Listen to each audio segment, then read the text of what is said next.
Hello, hello, hello. It's another glorious day, my tea sippers, and you know what time it is. I hope you have all of your comfort together because it's time to dish tea.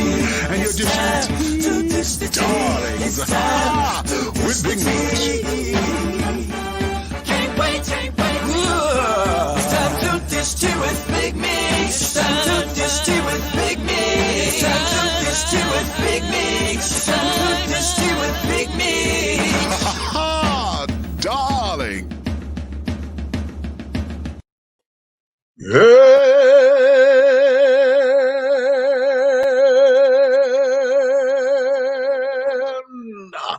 Hello, hello, hello.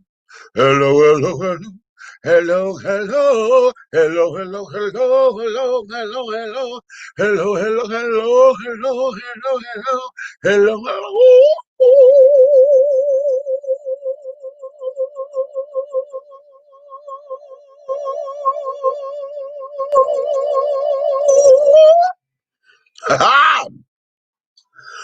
My mouth was getting juicy, so I was trying to make sure I didn't go slobbing all over everything. Because I was on the roll. I was being able to hold this note carrying on, Chaz. What's going on to all of my tea sippers, my crumpet dunkers, my tea brewers, pot stirrers, and my tea leaf readers? What's going on in all of your worlds, my darlings? It is another glorious day, and I know you know what time it is. So, honey, I know you have all of your crumpets together because, darlings, it is time to dish tea. And you are dishing tea, darlings, with Big Meach, honey. Let me get these things together because I'm trying to make sure that we have everything moving and grooving and carrying on. Honey, we have a very, very, very exclusive show for you this evening. And I want to make sure that we lay down a couple of ground rules, okay? Because of my guest coming on, he is considered to be a controversial person within what does the internet stratosphere and carrying on. Some of his views are seen I won't say arbitrary, but a lot of his views will challenge the status quo. Okay, so what we're going to do here is to provide an opportunity for us to have wonderful dialogue so that we're not being able to fuss, fight, holler, scream, shout, and all that kind of stuff. Because, excuse me, I've seen some other interviews, and quite frankly, I couldn't get through them because within the first 2 minutes, everybody ready to neck roll and use it, and that there turned me off because I'm like, we can't get anything done or we can't hear the message if you're coming in with preconceived notions, okay? Or if you're coming in ready to tell this motherfucker something, and all of that. So what we're going to do here is to allow our guests to come in, and we will challenge him, but we're going to challenge him respectfully, because one of the things that I always say as far as my platform is concerned, and anybody who I bring into this platform, is that everybody's voice, as long as you're on this side of creation, everybody's voice deserves to be heard. Now, whether or not we agree is a whole separate issue, but as long as you have voice and breath in your body, you deserve to be heard like everybody else. Okay, so that there is where I want to make sure. So when you guys get because I see these comments are blowing up, honey. The comments are blowing up. I see we got a lot of folks over here on the YouTube. So I'm coming to y'all in a few minutes. Hello to everybody. I see new faces who are just joining us. So welcome to all of you who are tuning in. Whichever platform, if you're on Facebook, if you're on YouTube, if you're on Black GDP TV, I welcome all of you to Dishing Tea with Big Meach, honey. Now, for those of y'all who are new to me, honey, you're going to learn a couple of things, honey. about the doll. Honey, I do not I do not mince words. I got a potty mouth, honey, and I'm 50 years young, honey. So every word that comes out of my mouth, I've earned.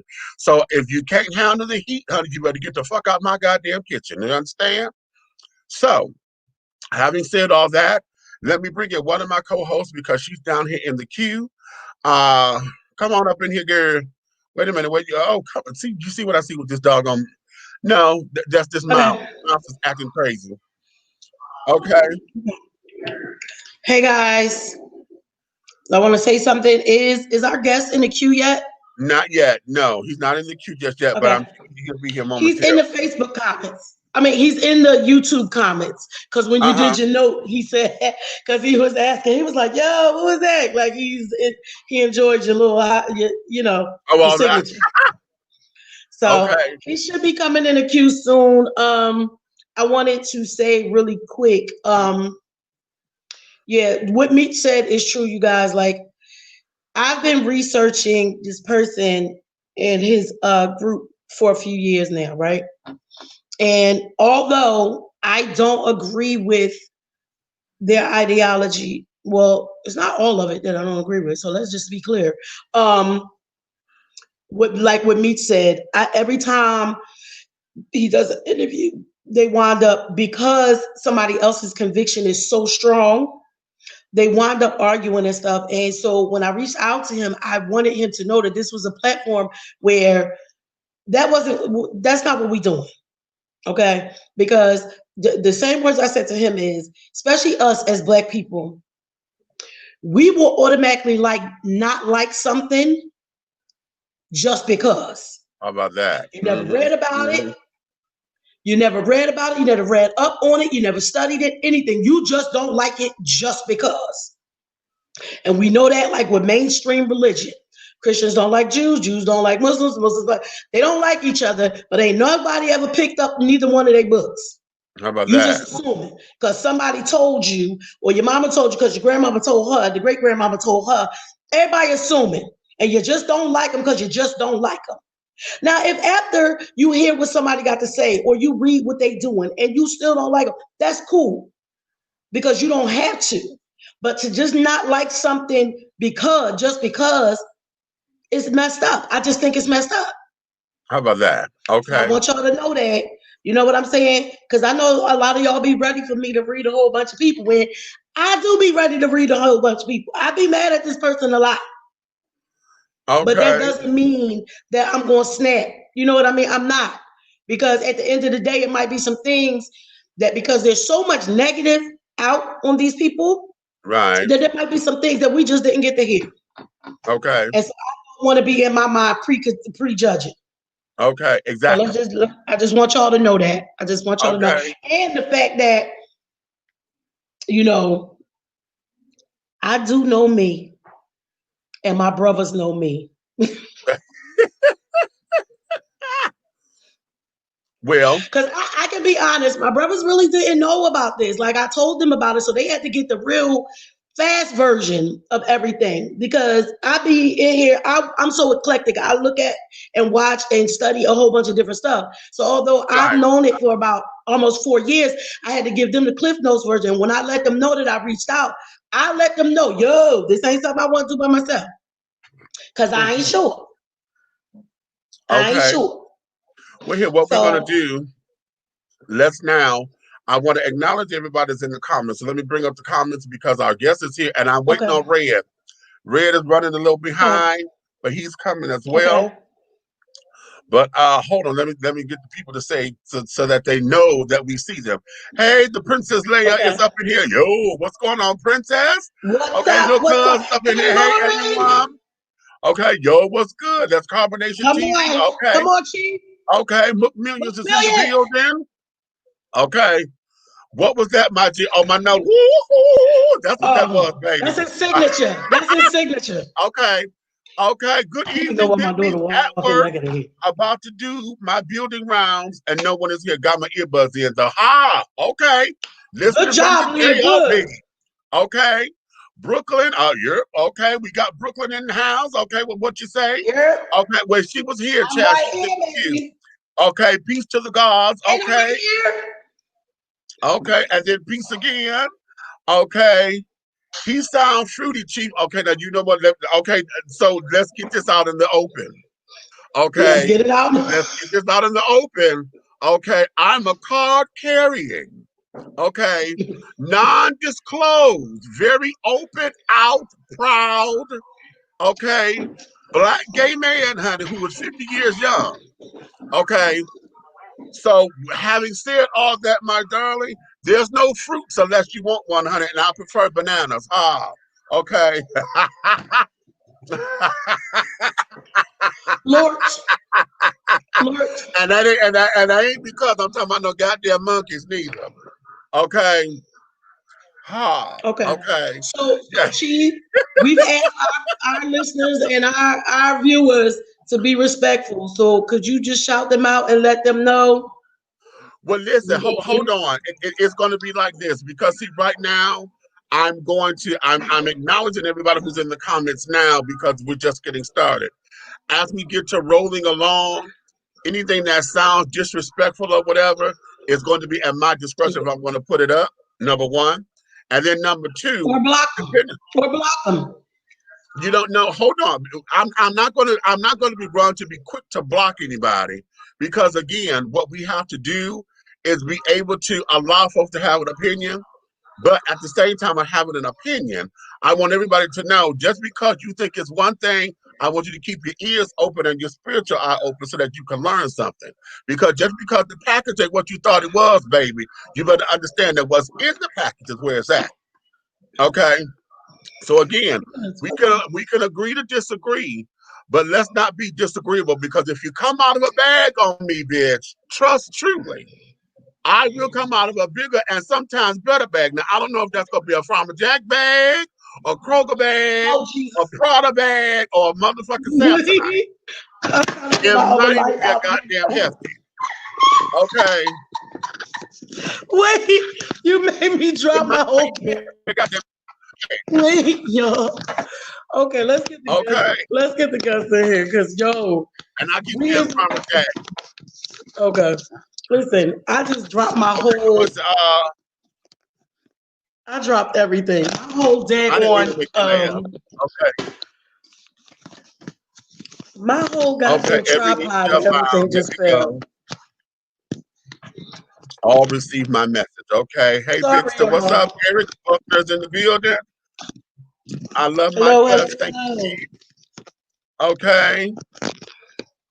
This is a broadcast I bring. Okay. Well, what you say now? Well, bring it, baby. Bring Thanks, it. Chief. Okay. Come on, Chief. Yeah. Y'all, I got some Okay. Hey. technical difficulties over here.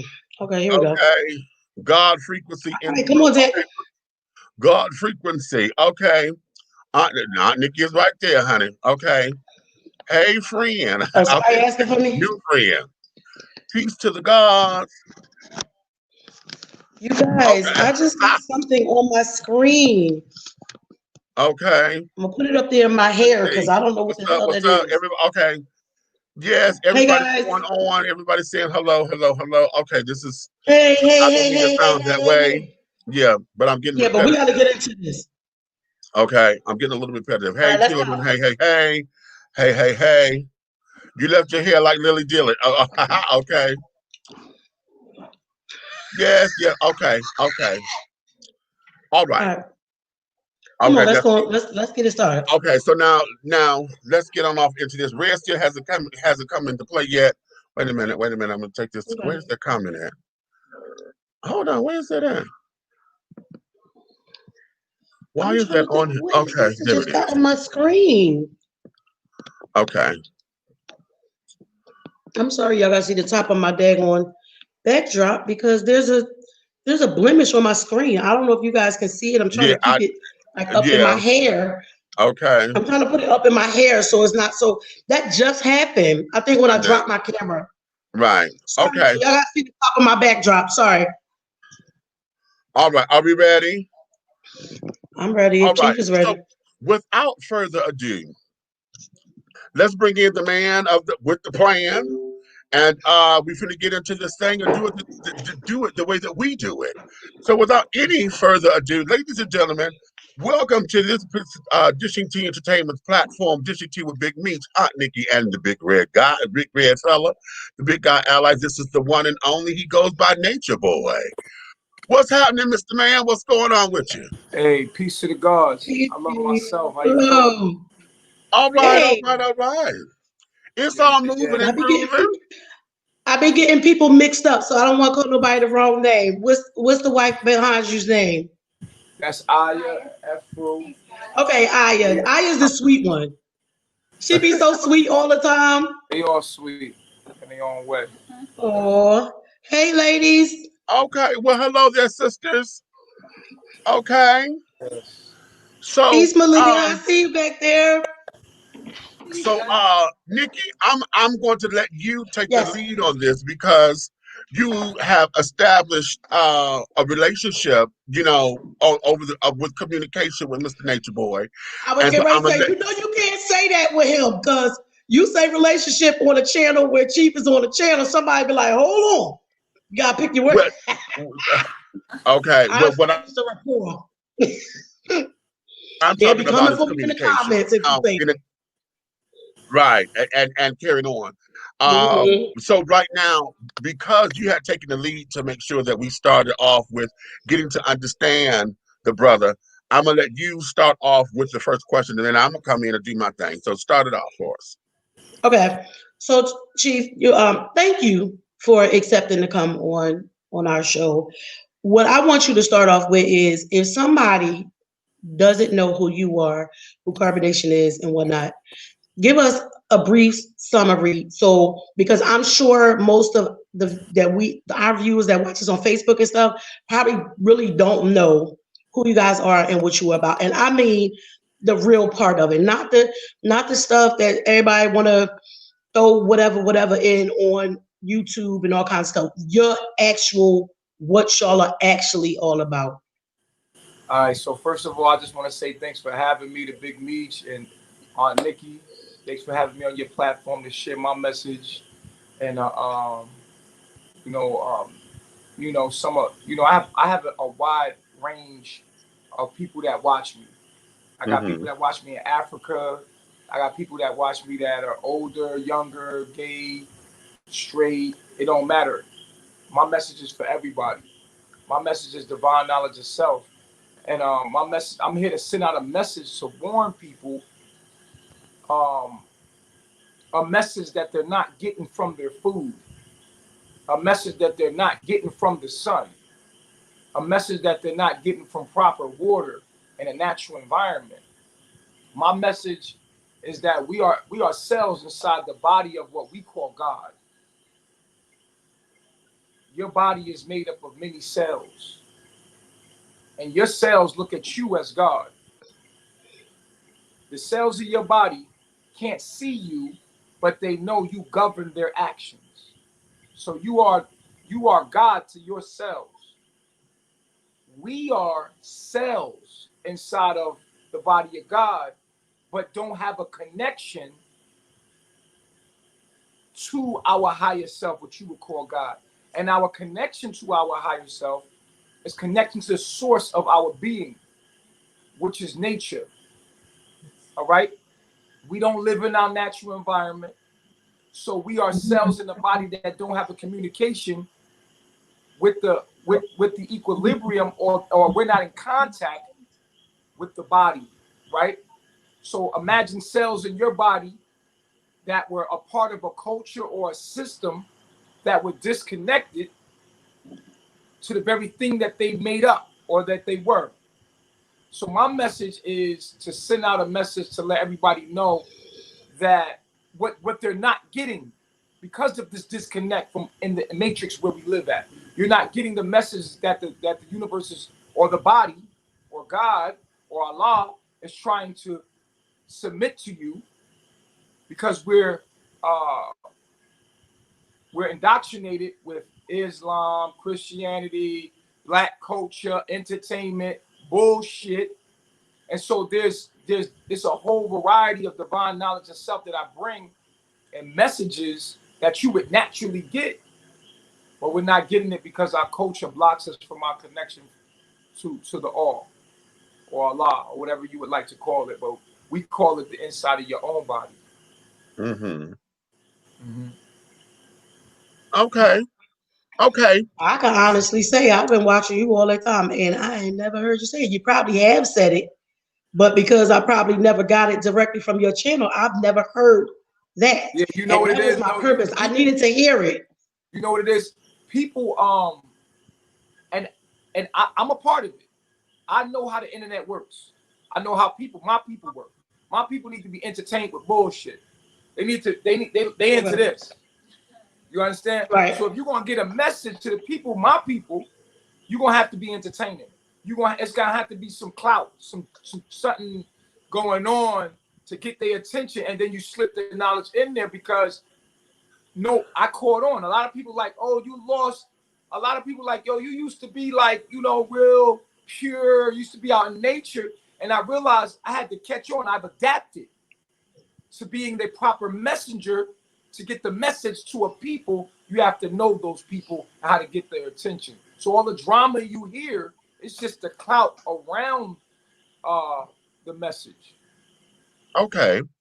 Okay. That's very good. Very, very delicious. That's a delicious morsel. So let's go here.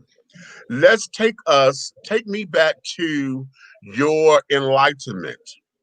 Because prior to you coming here and creating I don't want to call it an organization, I don't want to call it a cult, I don't want to call it a religion. I'm gonna say a movement. Let me say a movement. I'm gonna call it a movement. Prior to you creating this movement, what was your life like, and what was it that brought you into this particular frame of consciousness? What was the change? I'm a product of my environment. I was born in Harlem, New York. I portaled into Harlem, New York. I was a crack baby. My mom and dad died when I was 1. My family was all on drugs. I grew up in foster care in New York. Got moved to Jersey, and then I went to prison. I went to a group home at like 13. By 14, I was in juvenile detention, and then from 16, I went to maximum security. I got out at 19. I had nowhere to go. I was trying to survive in the world, trying to understand what was going on in the world, trying to survive. Went to the military. That didn't work for me. Went to Job Corps. That didn't work for me. After that, I started modeling. And from modeling, I went into adult entertainment. I was a stripper for men and women. I was a gigolo for men and women. I was for 10 years, I was in the sex industry. And so I learned a lot about myself through that. It built my self-esteem. And after that, that wasn't feeding my soul. For 10 years, I basically alchemized that until I became a barber in Atlanta. I had opened up my own shop, got my license, opened up my own shop, and I was a leader in my community, and I was helping my people, educating I've always been the educating my people. And then at that point, I realized I got money, I got all the things that I wanted. I had sex with anybody I wanted. I did everything I wanted. I did everything. I've had money. I did everything. And at that point, it wasn't feeding my soul, so I was always looking for a spiritual enlightenment. Mm-hmm. And so what I did was, I started, entertaining different people, and then barbering. I killed that. I had owned my barbershop. I filled it up with barbers. I trained them. I took dudes off the street that was drug dealers. I taught them how to cut hair. They was making more money in my shop cutting hair than they was selling drugs. So I did that, and then I got an RV. I traveled into nature. That's the first thing I did was got an RV. I moved out my big old house. I condensed everything down. I lived in the RV for a year. I traveled into different natures and all the coast to coast of Florida, and I was just connecting to something deeper inside of me that was breaking open. It was always inside of me to be a thinker, and so I started asking myself questions about just about the fabric of reality.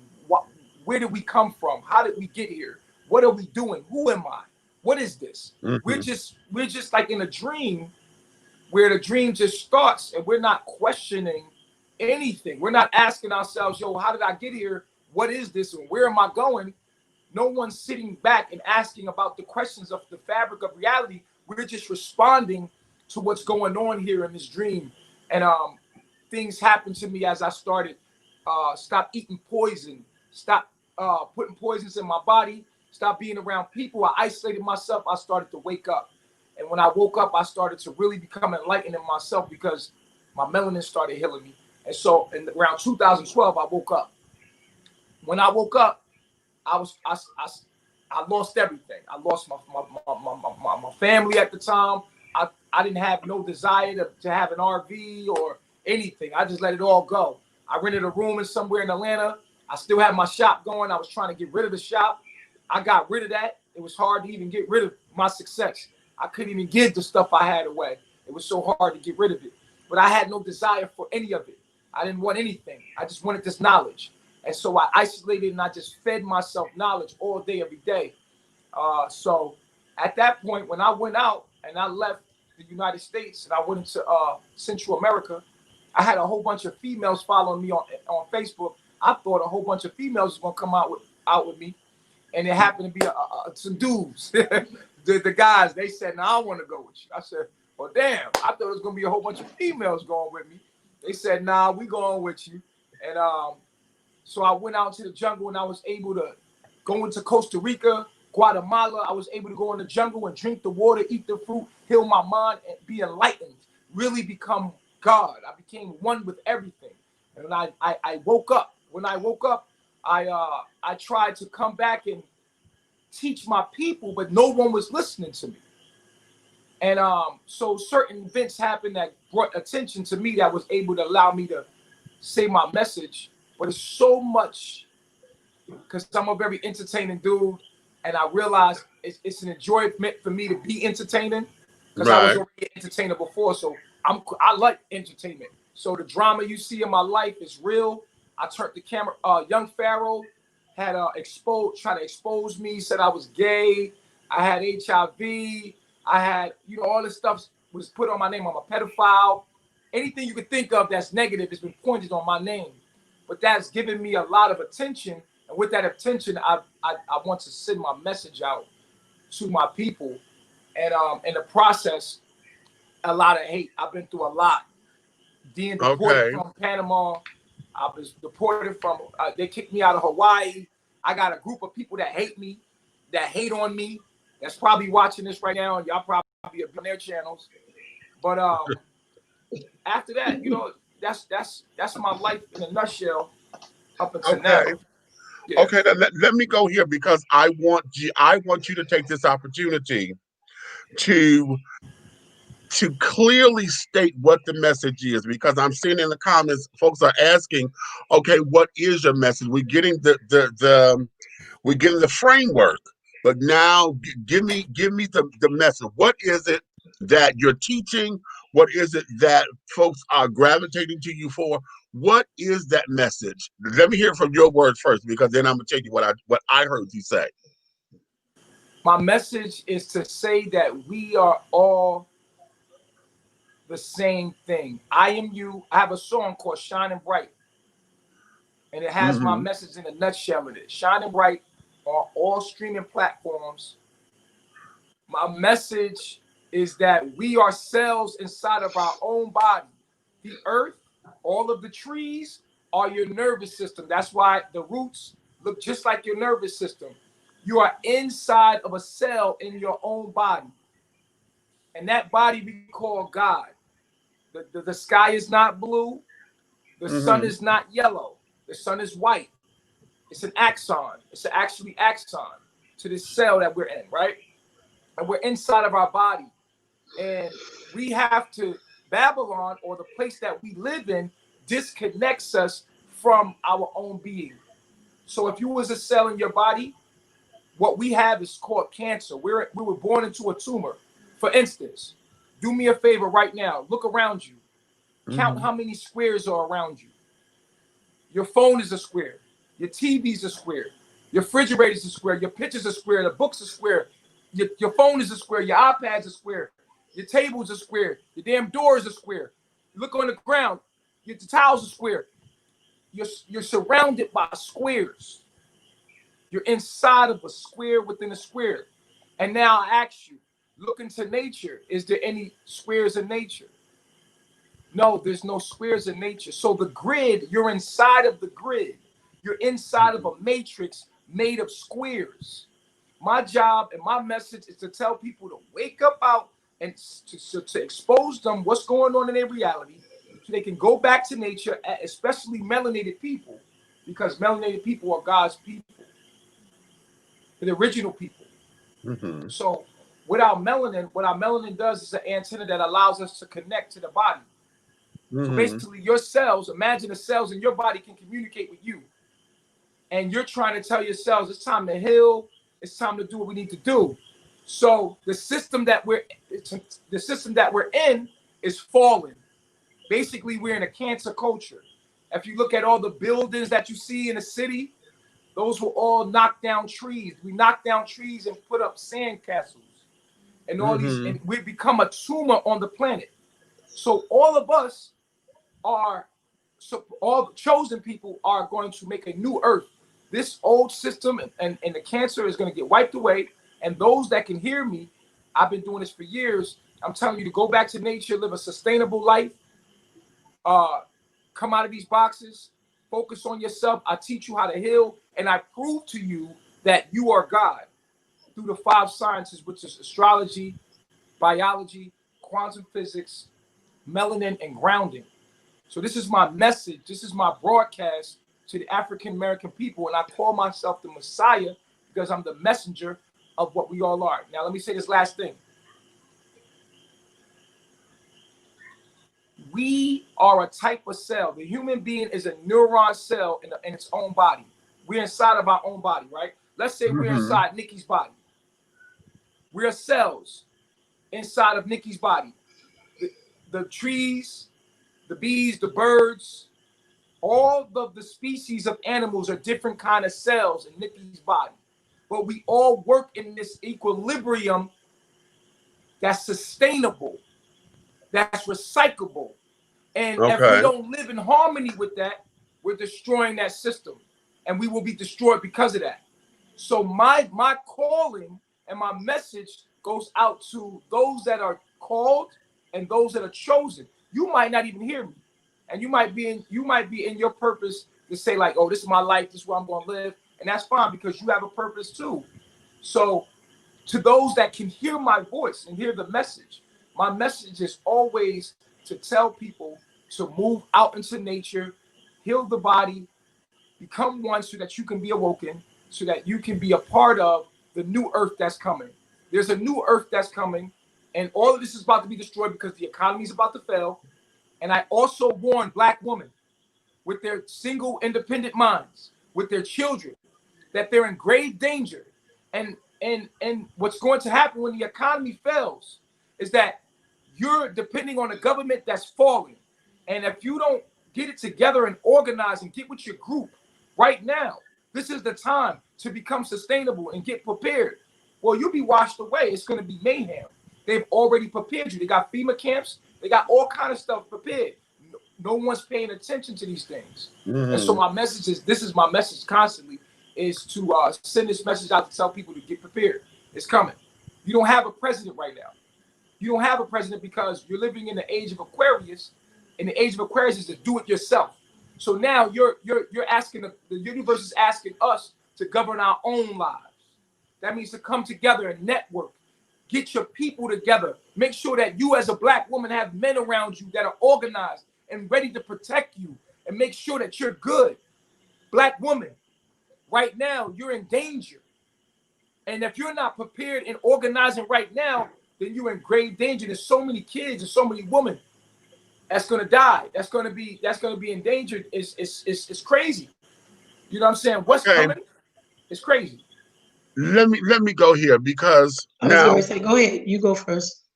I'm gonna go here because everything that you have said has been said in many different ways. What I want to do is, this is what I'm hearing. What I'm hearing, I've heard from the church. I've heard from the Power to the People, Black conscious children. I have heard this from the Republicans and Black Republicans and Karen. I've heard this as far as melanated people, Black and brown people, that we need to claim our own. We need to come off of depending on government for everything. We need to have our own businesses. We need our own economy. We need our own in order to sustain ourselves. So your message seems to incorporate all of that. What makes your message different? Uh, and so much so to where you have to create a whole new system to where you can't partner with someone like some of these other organizations or movements and things, and it becomes more of a village type of atmosphere. What is it that separates you from that? Okay. So what separates me from that is because I have the answers to heal the mind. Because it doesn't Hmm. matter if you go live a sustainable life, if you're bringing the mindset with you. Black people need psychological help Hmm. and knowledge of self. If we don't have knowledge of self, it don't matter what we build, we're going to just bring Babylon to it. Okay. So So it's a so now, process. There's a process psychologically that allows us this healing. uh-huh. For instance, you would go out into the jungle and take ayahuasca, and ayahuasca would show you your deepest traumas, and you would have to heal these traumas to be able to live on the earth properly, to be in tune with what is. Right, So if you don't right, have this healing through the knowledge that I teach a psychiatric um understanding that you are one with everything and you are God, and it's proof through science, and it right. becomes a religion and a culture that we're teaching. We have our own music, we have our cookbooks, we have our books. So it's like this is a new culture that's coming, and Okay. right now we're just having discussions. We're having dialogue. Right now it's Right, a time for right, dialogue. Pretty soon, talking is going to be over, and then it's just going to be either you heard the signal. You like, for instance, in your body, when the time is right, the hypothalamus will tell the pituitary gland to produce a hormone that will send it to your pancreas to create sugar.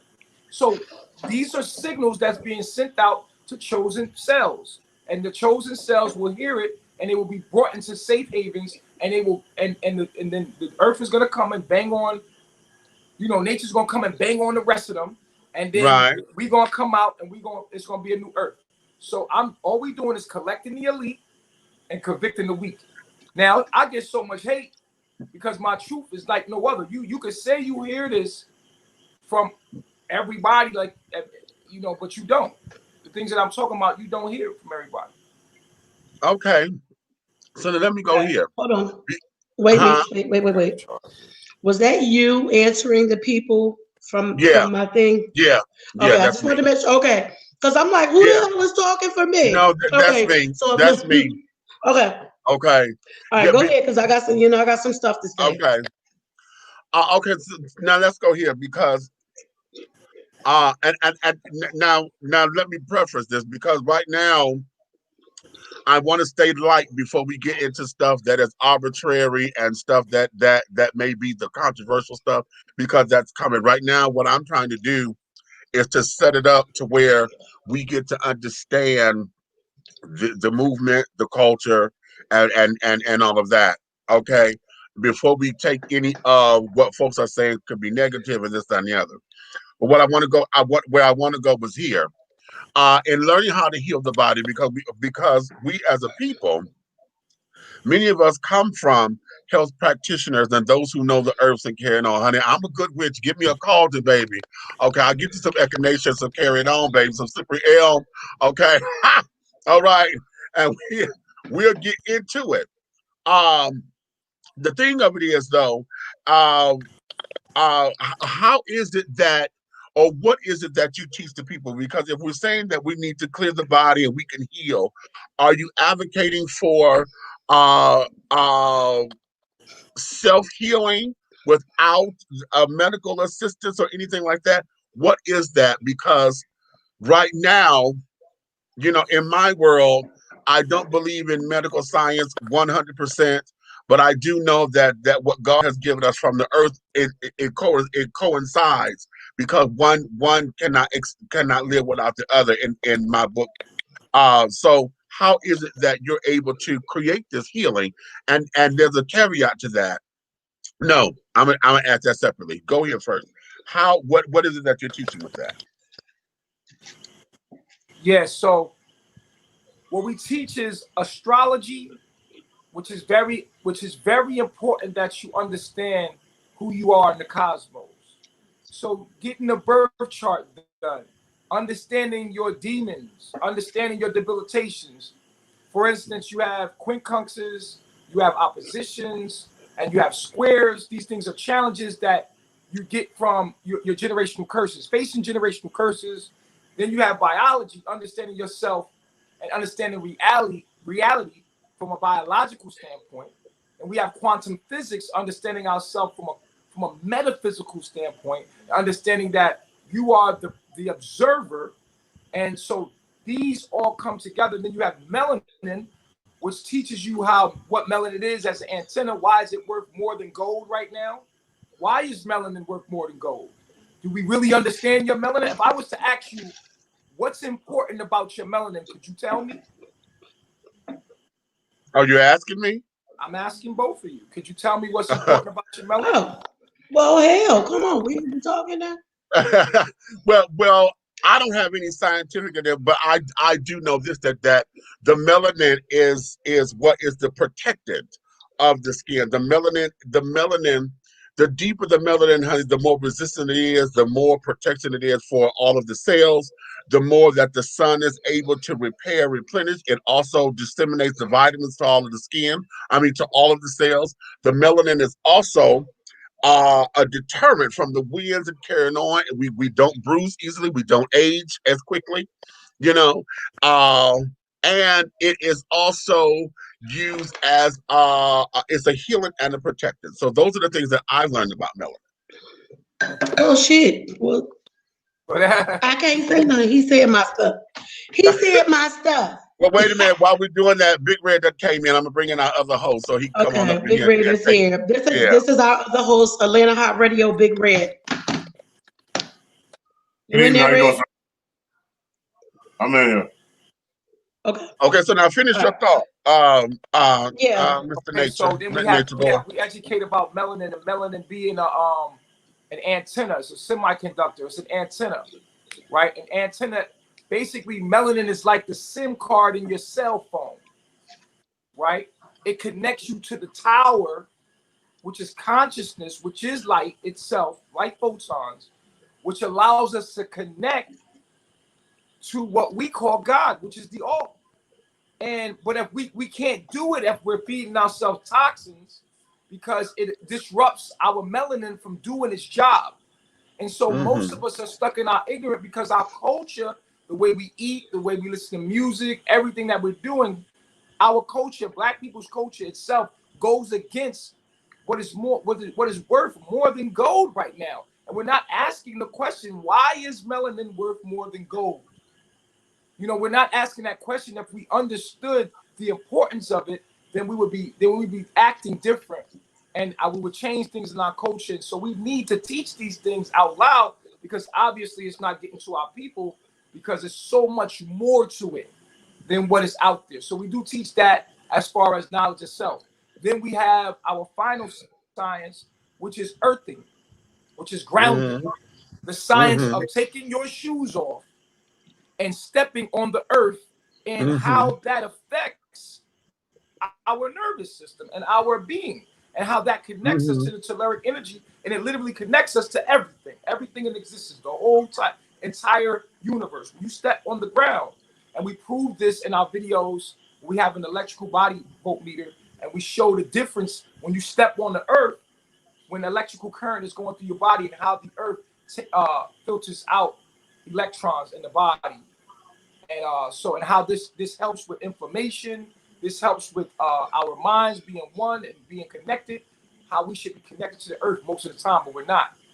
You know, when you ask yourself, if I was to ask you, when was the last time you actually went outside and touched the earth, like literally with your bare feet, stepped on the earth?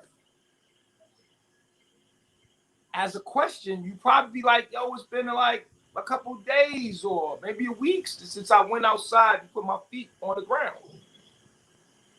You know, All right, let me ask you this. that's not even So a you part of teach our all trending that. subjects. It's not even part of it's not a part of our trending subjects. It's not a part of our culture at all. That's not on our timelines. Okay, so I understand the sciences and stuff that you teaching, but answer me this: if someone is sick, what are you guys doing? Like, are you using herbs and natural stuff from the earth and everything to get well? And don't think I'm being smart because I'm not. Or is it just we going outside, we gonna connect with the earth, and it's going to replenish our body? I'm not saying it to be smart. I'm actually asking. Are you guys using natural things if there's something wrong? Or do you feel like, you know what, I'm gonna go out here, I'm gonna get one with the earth, and it's going to naturally heal me? And I'm being as serious as I possibly can, for real. Because I know Okay. people in the comments gonna be like, she trying to be smart, but I'm really not. Okay, so our thing is to prevent sicknesses altogether. All right, so it's a Okay. lifestyle to prevent sicknesses altogether. So And your ways are proactive instead of reactive. right, proactive. So Okay. if we live this lifestyle, we won't have to get sick. One, you don't have to have sickness if you live a healthy lifestyle. So that's our culture. Our culture is to be around the most healthiest people, deal with your issues, face your demons, don't run. A lot of our sicknesses, right, are mental before they're physical. So, I'd rather teach people how to heal mentally, and the body will follow. So for instance, if you think about any disease or what they call diseases, any viruses in the body, viruses are like people. We're the same thing. A virus is like a person. Uh-huh. Negative people cannot come into your life if you're positive, because there's True two that. force fields that are in a destructive interference. So they're going to repel a negative person. If someone is making fun of you and you're ignoring it, after a while they're going to stop because you're not It'll feeding cancel it. out, right? Yeah. Okay, Mm. so if we are not hosts for viruses, then the viruses cannot live in our body. This is why Dr. Sebi said, if the body is electric, if it's alkaline, then it will shock anything that comes in it that's not on its frequency. So we are electrical beings Okay. way before we're biological.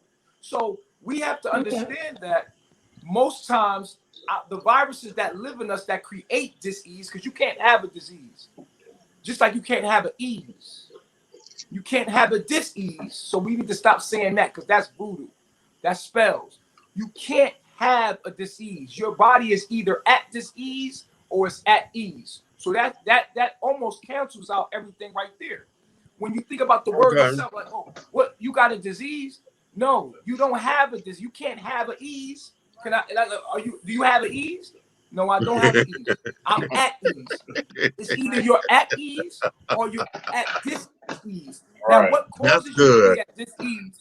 Right. What causes you to be at dis-ease is a virus that has come into your body and that you have hosted. If we look at the characteristics of the virus, we will see that the person is actually doing the same thing in their lives. For instance, HIV. HIV is when the immune system starts to attack the immune system. But if you look at Right. most people with HIV, they're doing things that go against their very self. So you're actually doing the same thing that the virus is doing, being a host and allowing the virus to actually thrive in your environment. So if you're not being HIV, if you're not acting as the virus acts, then the virus cannot be in you because you're not a vibrational match. Go ahead, ma'am. Okay, so how when my cells sickle, and they do that, I don't make them sickle. They just do. So I mean, and I know, like when we talk about Dr. Sabi and stuff like that, a lot of his things took me away from all the bullshit that they used to put me on when I would go into crisis. But when you say something like that, like if my cells are sickling and I'm in pain, I don't make my cells sickle. Okay. if we So- look into your lifestyle, if we was to go into your life and look at the things that you're doing, and we look at the characteristics of sickle cell, we can see it that either your mother and your father had this behavior and they gave it to you, and it's a hereditary thing, and it can be broken. What Dr. Sebi did was take people out of their environment. You had to go to the Ursher village, which is where it's in the tropical lines. We're tropical people. Mhm. It's between the Tropic of Cancer and the Tropic of Capricorn. When you went there, you was already out of your environment. He ain't let you have no cell phones. Ain't no people around you, and he stopped feeding you poison. Well, no, I ain't go there. I start listening to what he was saying and applying what he was saying, and I got away from all the shit that they used to shoot me up with when I would be sick, and start being able to heal myself and put myself at ease through it. I didn't never get to meet him or never get to go. I just followed it because, That's the thing like, I about like herbs. to tell people all the time when they talk. When people talk, and like we say, like Meach say, the power to the people, children, the conscious children. Well, we in these 3 other blocks, we all 50. So I always say I was conscious before it was cool, or cute To to be be. conscious. I Okay. was born in the Nation of Islam, so I've always known myself. I just want to say this: herbs do not heal the body. Nothing can heal the body. Herbs only assist in the healing. Well, that's what I said. When I get it, when I go into crisis, that's what I use. This is why when Dr. Sebi healed Michael Jackson, he healed him for a moment. He went back to the lifestyle and died sick. So you have to understand this. Herbs only assist you in healing yourself, just like your melanin. Your melanin is constantly, what it does is heal DNA. It gets rid of free radicals. Your melanin literally is constantly restored. This is why we stay so young, because it's constantly repairing your cells. This is what melanin does. So if we are living a lifestyle that is constantly going against our ability to heal, then the body gets weaker and weaker and weaker. And we fall victim to disease. Let me press pause for a minute. I'm about to ask a question, and I really shouldn't, because it's going to take me into the area that I'm not ready to go into yet. But I keep seeing 15 damn people put this up here, and so apparently it has some kind of significance. R.I.P. Mama Dia. Yeah. Is whatever I keep seeing this, and particularly, let me put this up here. I'm gonna highlight this. And remember, I told you they only got the Cliff Notes version. They don't know you guys' story, so they don't know who's been there. Okay, so that has to be they don't know that. Only I know. Particularly whoever put this up here, it must be important because they want me to see it and they want me to say something. So, is that something you want to address right now, or should we can talk about it? We can talk about it, but these people are so rude and inconsiderate that follow me. They're very demonic. These people, they try to do anything and everything to destroy me. And I don't think that they're separate of me. They're my shadows. There's a part of you that is opposite of everything positive about you. There's a part of you that says, I love myself. I'm going to succeed. And the more you say you're going to succeed, you're creating the actual opposite of it in some kind of subconscious way. So these people are a group of people that are actually the more I put myself out positively, these negative people counteract everything that I do, and they take anything that I do that's negative and blow it up. So let's just talk about Mama Dia. I don't like to talk about it because I think that she should be able to rest in peace. Okay. You know? So people that passed, that's close to you, which she was close to us, we want her to rest in peace. But they're trying to say that I killed this lady, right? And that hurts us, and it hurts me very deeply because the lady was so special to me. You know what I'm saying? And we had like a really close bond. And I know that that's just my shadows. It's my shadows. Like, you know, things in the back of your mind that try to haunt you, like try to say shit about, like, you know, things that make you doubt yourself, things that make you say, damn, why would you keep chanting that to me? Like, it's just your own doubt in your mind.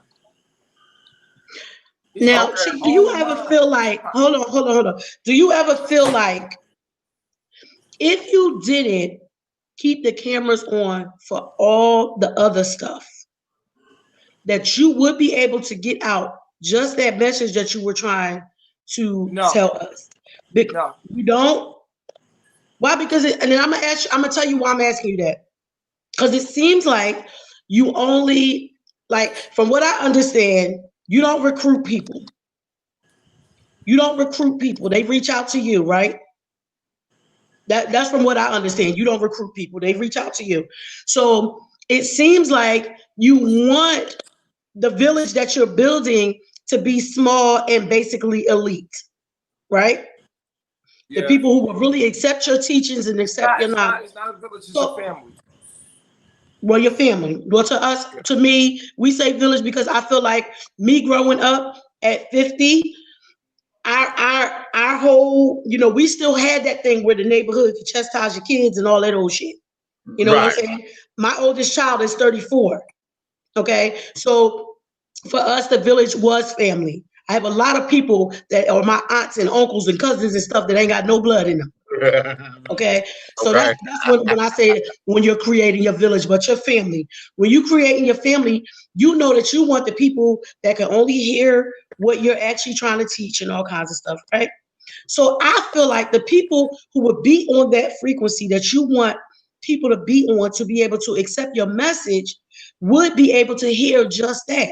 Because when we get all the craziness and stuff, because I'm not going to hold you. I know one day, and I hadn't even had a YouTube channel back then. Something happened one day. I was so damn mad at you. I was in the airport about to get on a plane. I was cussing your ass out.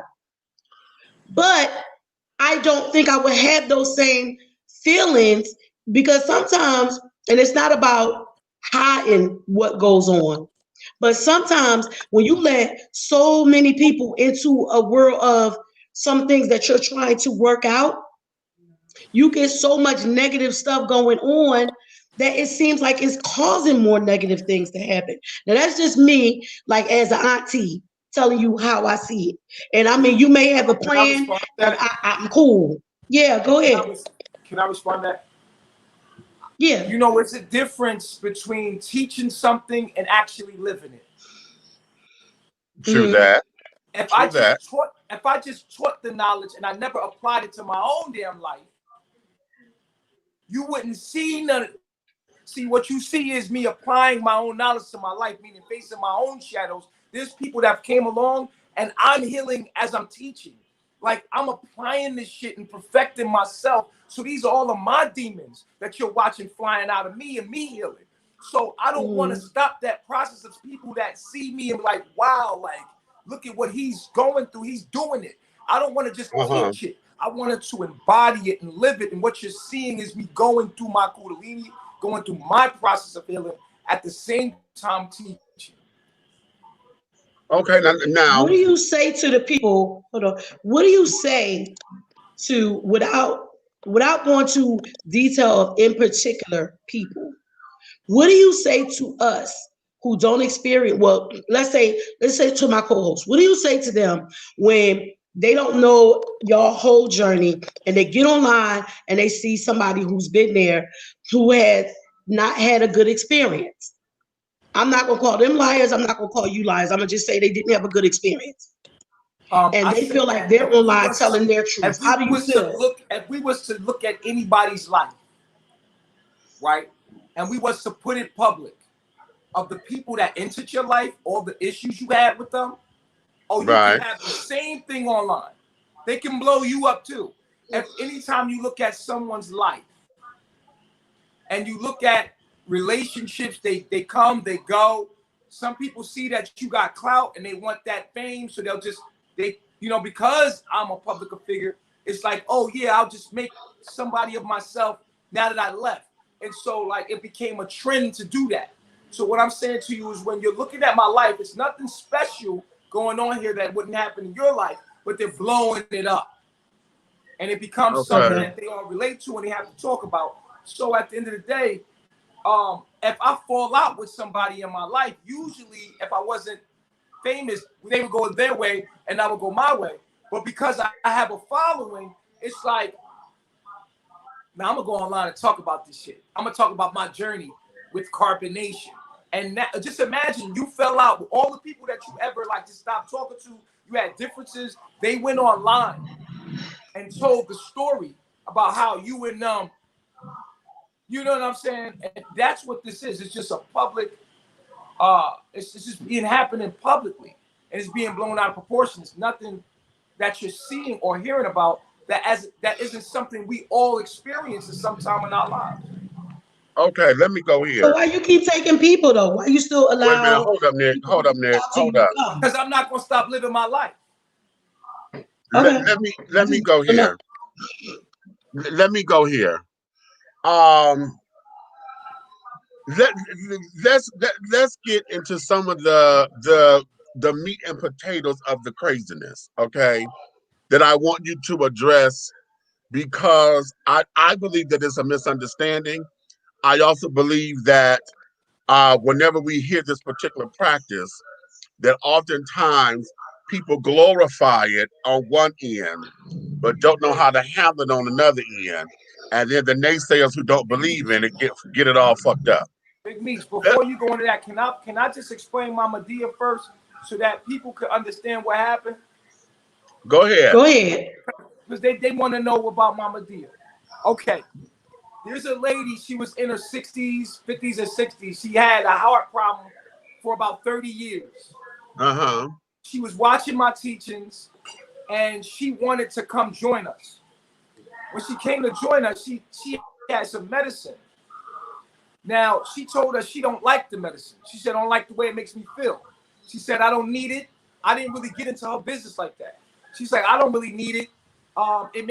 She's been taking it, you know, this is a grown lady. This is a 50-year-old lady. So naturally, if Nikki was to come to me, we would see her with some pills and we'd be like, yo, Nikki, you good?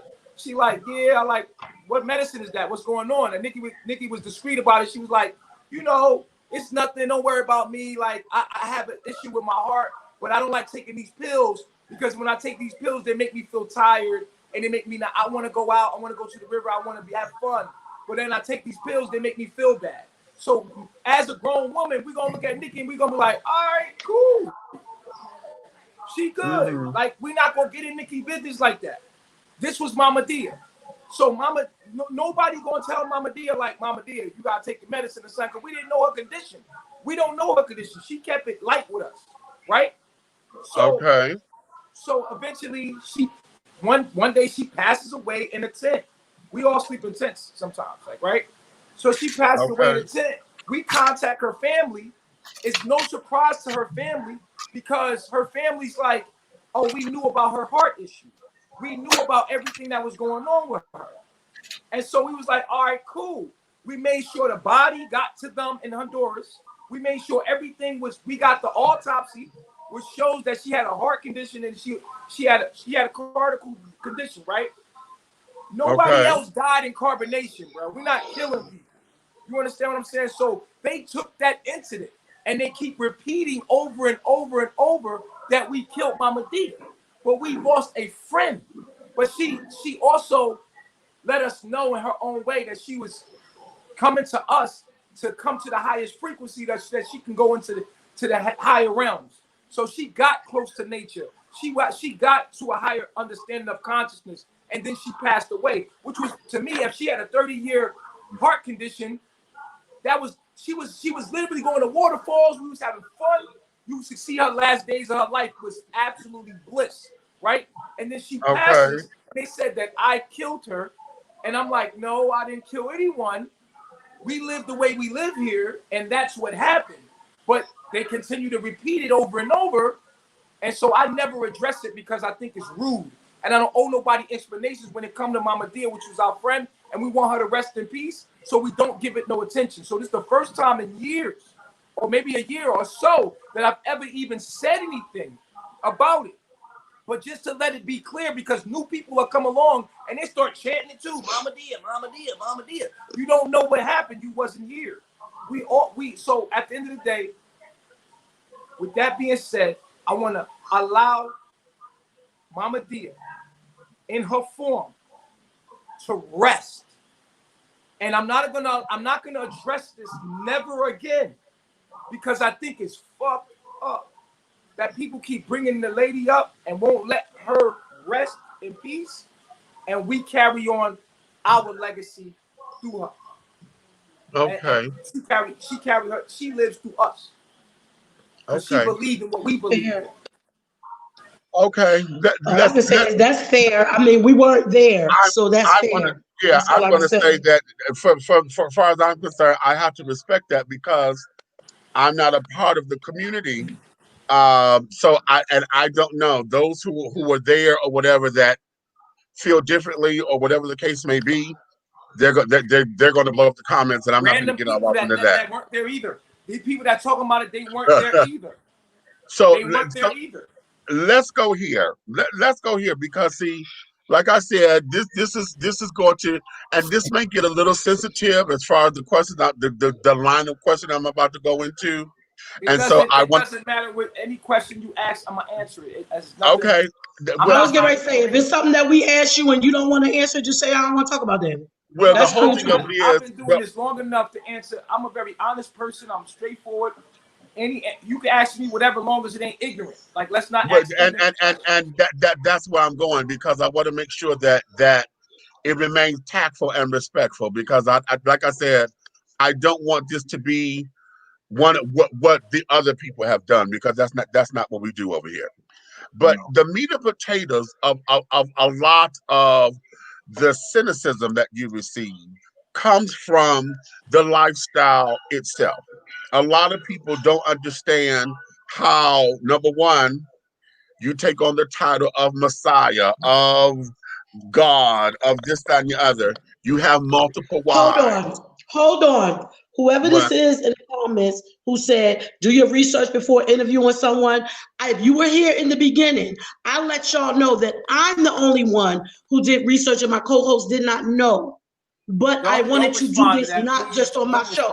Don't play with me, because y'all will get out of these comments. I am not playing. Right. And here's the other thing. I'm gonna say it like this, okay? And I'm not gonna be cute, bitch. Get the fuck up off of this, okay? Because you coming up in here wanting to start shit. Now you got the right one. Now what I said, you got the right three.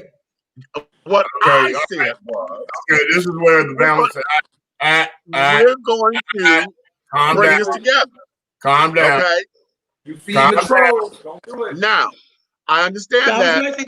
This is why Big Red is here, because we pop off over here. The thing of it is, Meach. I got it. Hold on, let me finish this. Okay. The thing of it is that sometimes, every now and again, one of these little bitches need to be said that, so that it sets the tone.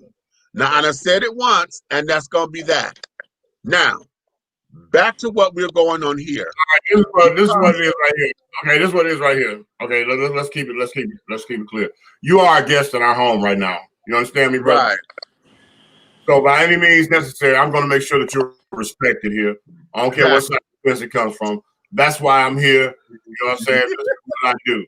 And these people in these comments that follow me throughout the world and all the music world that I do, they know I don't play the radio. I don't play no games at all. I am zero tolerance. Okay? Exactly.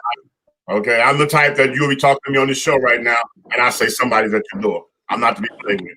Okay, so let's keep this real clean, and we're gonna calm down. Meach, do not acknowledge ignorance, because ignorance, you have to acknowledge it with ignorance. So let's not even. Right. All right.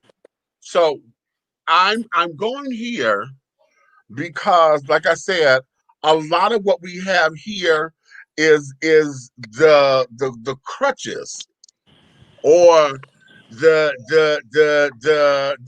crabs, you know, of negativity that a lot of folks spit and trying to understand or want to wrap their minds around, because they don't get it, or they feel as though the women ought to know better on this, that, and the other.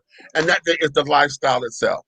Now, as I said before, and Nikki has said too, you know, she was raised in Islam, so understanding the multiple wives thing and how that works is something that a lot of people in the nation understand. We also know that there is a African custom.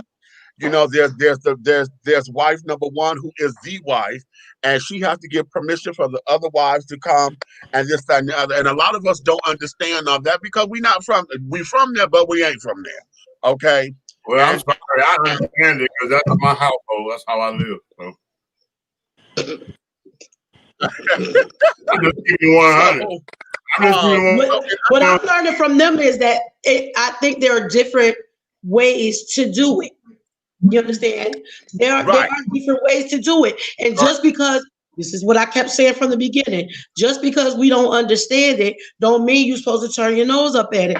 I grew up in it. Like, I was born into the nation, but as I got older, my mom and them transferred over into Sunni Islam. And then that was different too. And for me, I was like, oh, I don't want to do that. I don't want to do that. But it wasn't but I did not understand it. I understood it just fine.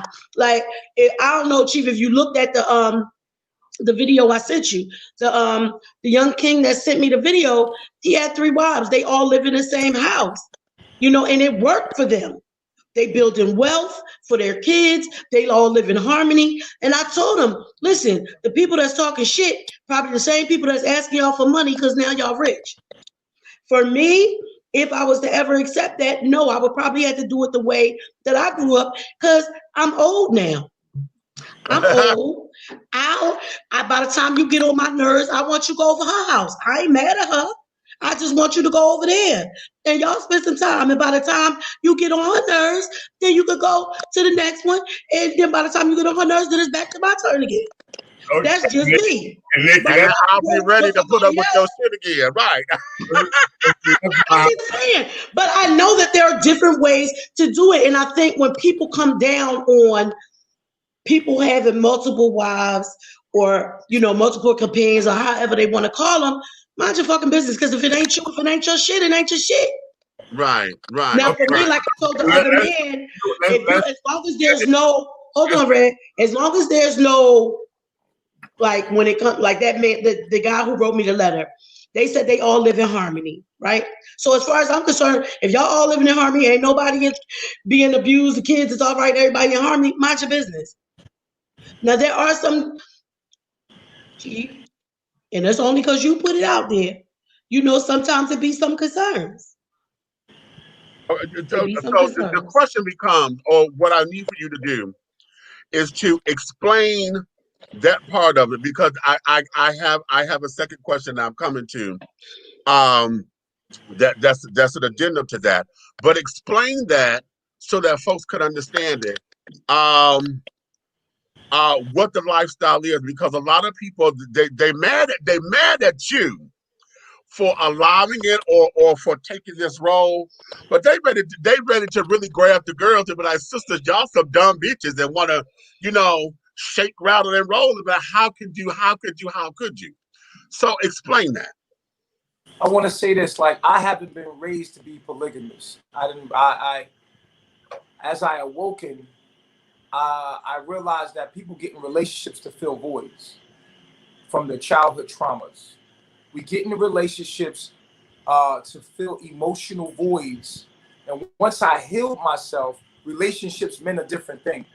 I chose polygamy because I'm using this relationship as a weapon against white supremacy. I feel that we might not have the guns white men have as black men, but we do got big penises. And we can procreate on this earth at an all-time high. And we can repopulate this earth. That's the one weapon that we do have.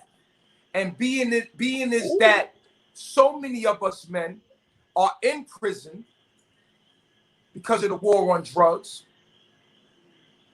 Today, real men need to have multiple women to reproduce ourselves because most of us are behind jail. So my relationship is political. I chose polygamy as a weapon against white supremacy. Me, I've been trained. I was raised up in the 90s. I'm an R&B ass thug ass nigga. So I'm a romantic dude. I'd rather would be with one woman. But that would be filling an emotional void. I get into this relationship because we're at war. And this is a part of me fighting white supremacy. And any man that puts his mind to anything can find a woman to join him. I don't care what it is. If you put your mind to whatever you want, you can manifest people on that frequency that would do it to you. So even if I was pimping and I wanted to be a pimp and I lived in a pimp's mind, I would find girls that would let me pimp them. Let me play devil's advocate right there. Let me finish my statement. Okay. So I found women that agree with me in fighting white supremacy through polygamy. So don't be mad at these women because they look at life the way that I do. Be mad at all of us because this is what we choose to do. What do you choose to do? That's the question. Because what we eat don't make you shit. Okay, Yeah. let me play devil's advocate. I was going to there. say play devil's advocate because I gotta say something. I want to ask Chief something. Because it's interesting that you use the word pimp, and I'm playing devil's advocate here because isn't that the same? The minutia in it may be different, or the semantics, but isn't that the same principle? No. Well, life is pimping. YouTube is pimping you right now. Everything is pimping. If we want to put it in that regards, everything is pimping. It's either you're gonna be a pimp or you're gonna be a hoe. Either way, everything is pimping. If you want to take it there. Okay. All right. So what I want to say is this. Okay, hold on. So, Chief, I understand what you're saying. Hold on. Yo, that's my dude. Pimp, keep it in. Keep it in. Keep it in. Wait. I just want to say this to you, Chief.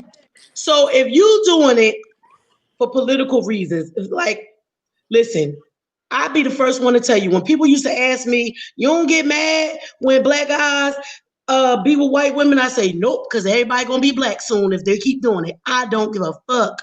But you saying it for political reasons and stuff.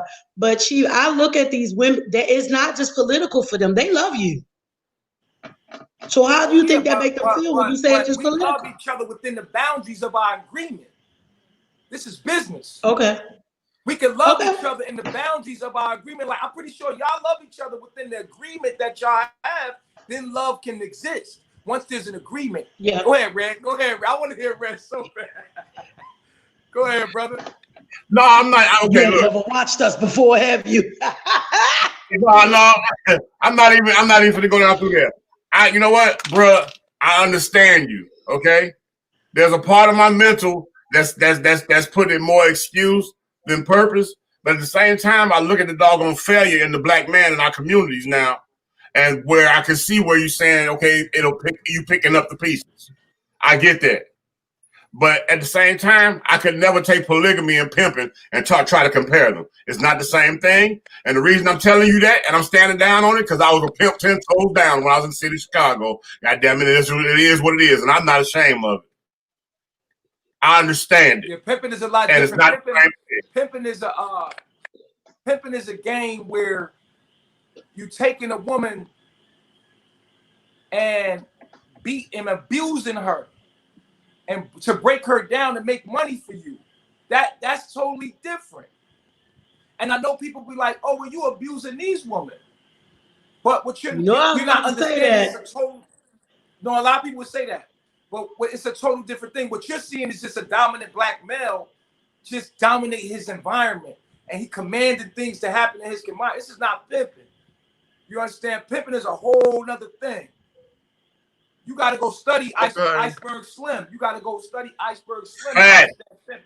Exactly. If you have not read the books, the writings of Iceberg Slim to understand what pimping is, then you know what to not compare it to in life.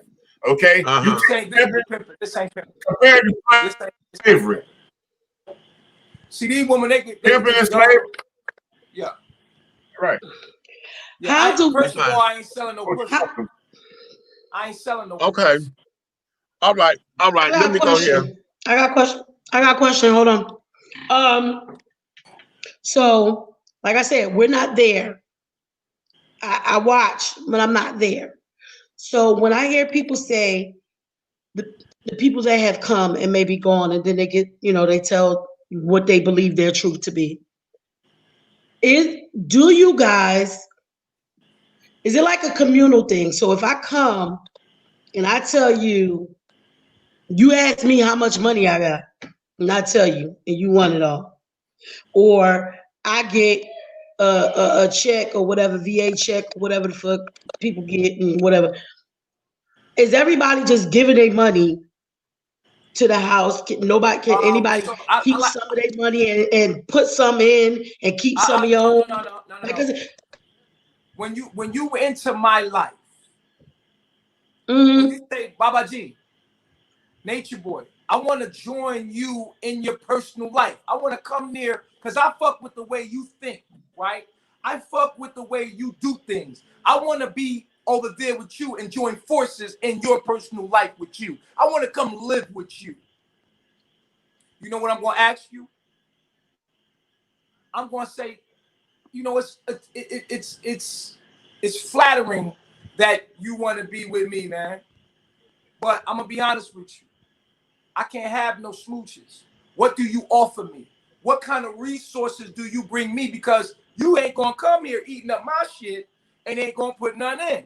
So whatever resources you have, you will put those in a pot.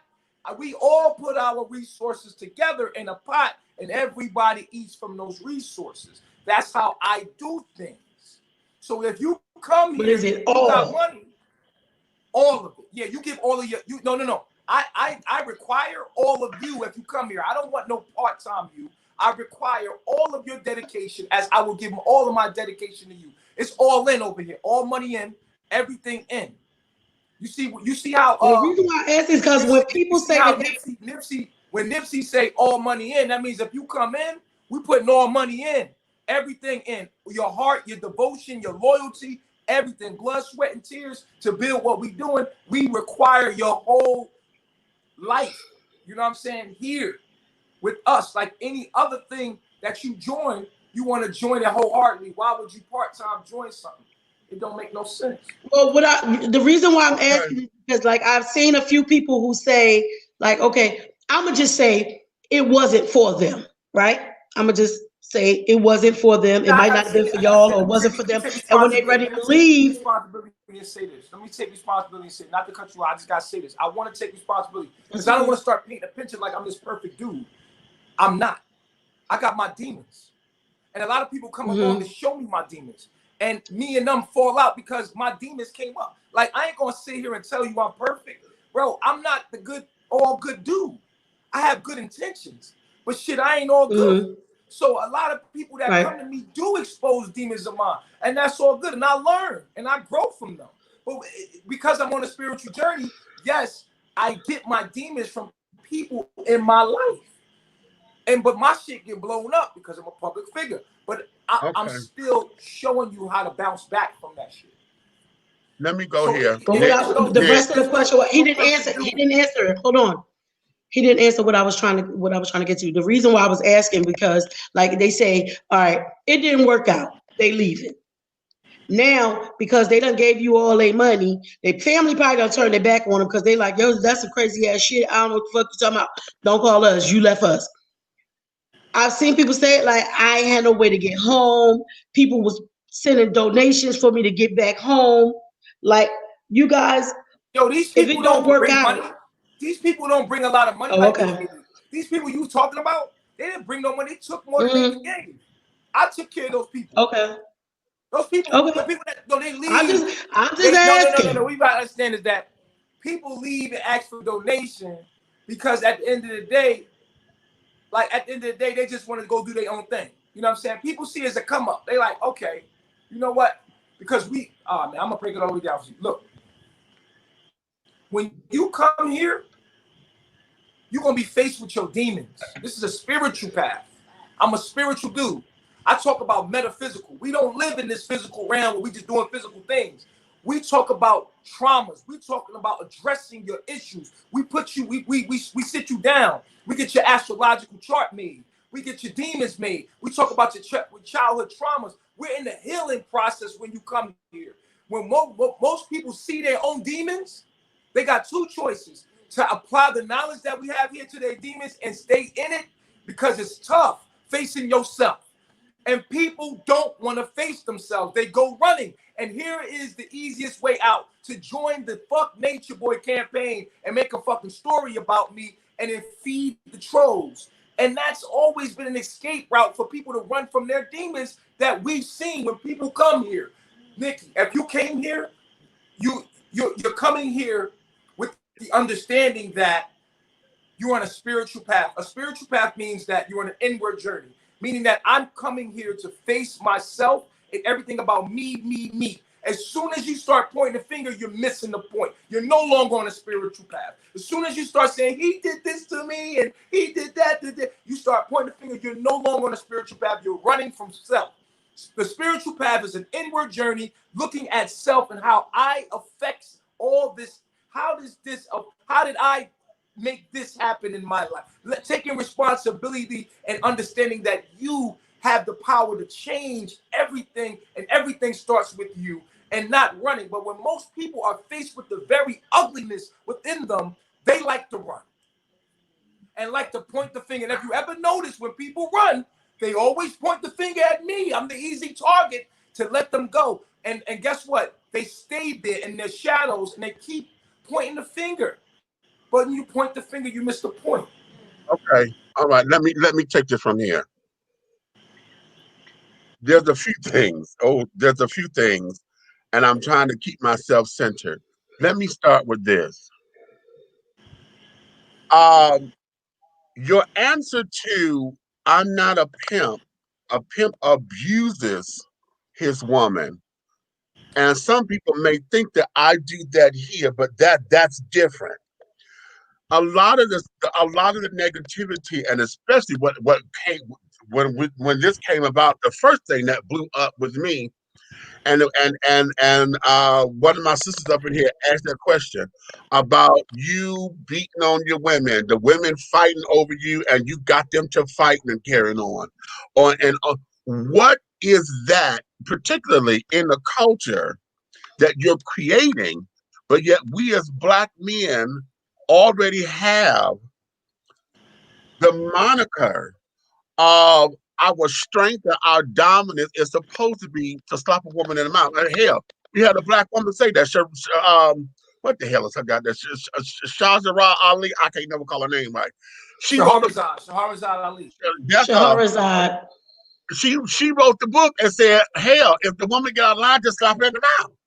Okay, so what is it that is so different, or how should we look at it as different when you got this on screen and all folks see is a Black man hitting a Black woman in this discipline type of thing, and you just say, I need to control my environment. Explain that to me. Okay. Let me tell you how it goes to my demons, because it's always about spirituality with us. So I have to take full responsibility. I just don't hit a woman. The woman that I've hit is the woman that have had my children. And I'll tell you why. I've always, when it comes to a woman that she talks crazy, get the fuck out. You can leave, bye. Because you ain't got that kind of part. But when it comes to my children, shit get different. Shit is different because I got to deal with you. So I don't. And one thing about me, I was raised, I don't tolerate no disrespect from nobody. So a lot of times females get comfortable, they get out of their mouth, and I will admit in public that I have put a bitch in her place because she came out of her fucking mouth. And she was disrespectful to me as a man, to emasculate me. So they get their emotions, and we be in an emotional relationship because we have a child together. It's only been my baby mom's, really, because I can't just say get the fuck out because my baby's attached. And let me explain this. And here's where it comes back to me. I didn't have a mother and father. So it's hard for me to let it's deep rooted in my traumas when I'm dealing with a woman that has my children and she's talking about taking my child away. So it's a trigger for me to let my children go. I got 4 baby moms and they all took in my children. And all I've ever wanted to be was a good father and give my child what I didn't have. So an attempting of that, I will tell you that when I'm dealing with a woman that's had my child, where I can't with other women, I ain't gonna put my hand on a woman like, yo, get the fuck out. Fuck you, bitch. You ain't shit. Fuck you. Get out of here. Whereas your baby mom, where you have to deal with her and she feels she could cross your boundaries. See, me, I'm a man, and you're not gonna disrespect me. You disrespect me, I'm liable to go upside your head. I don't care if you're a man or a woman or whoever you are. I tell her straight up. See, that's just who I am and always will be. But I will say that it has shown me my shadows in the sense that I want to have my child so bad that I'm willing to get aggressive or get into a physical altercation with someone when I shouldn't have that attachment to my children. I shouldn't, because the concept of separation, that's not spiritual.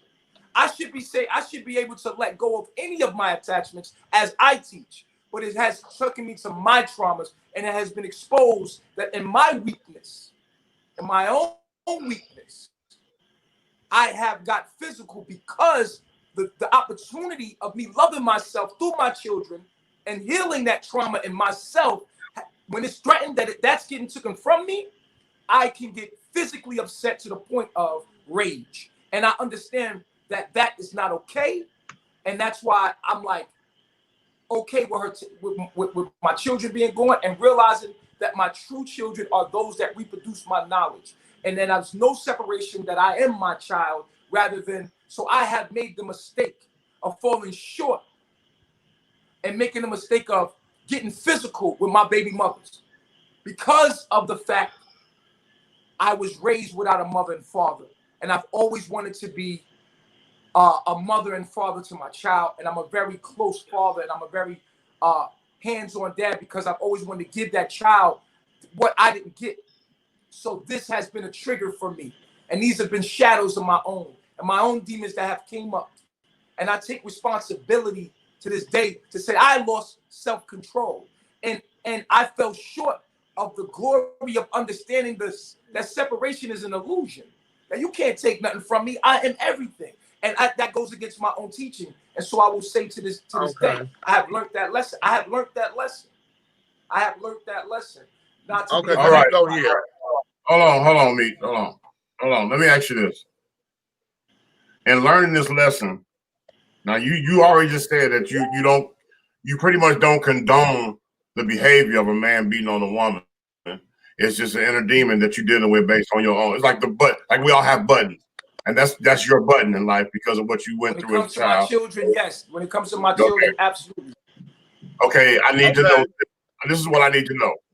I need to know, what did you do in realizing that the wrong and the physical abuse that you gave out? What did you do for yourself to kindle your spirit, to do it? It's like some type of.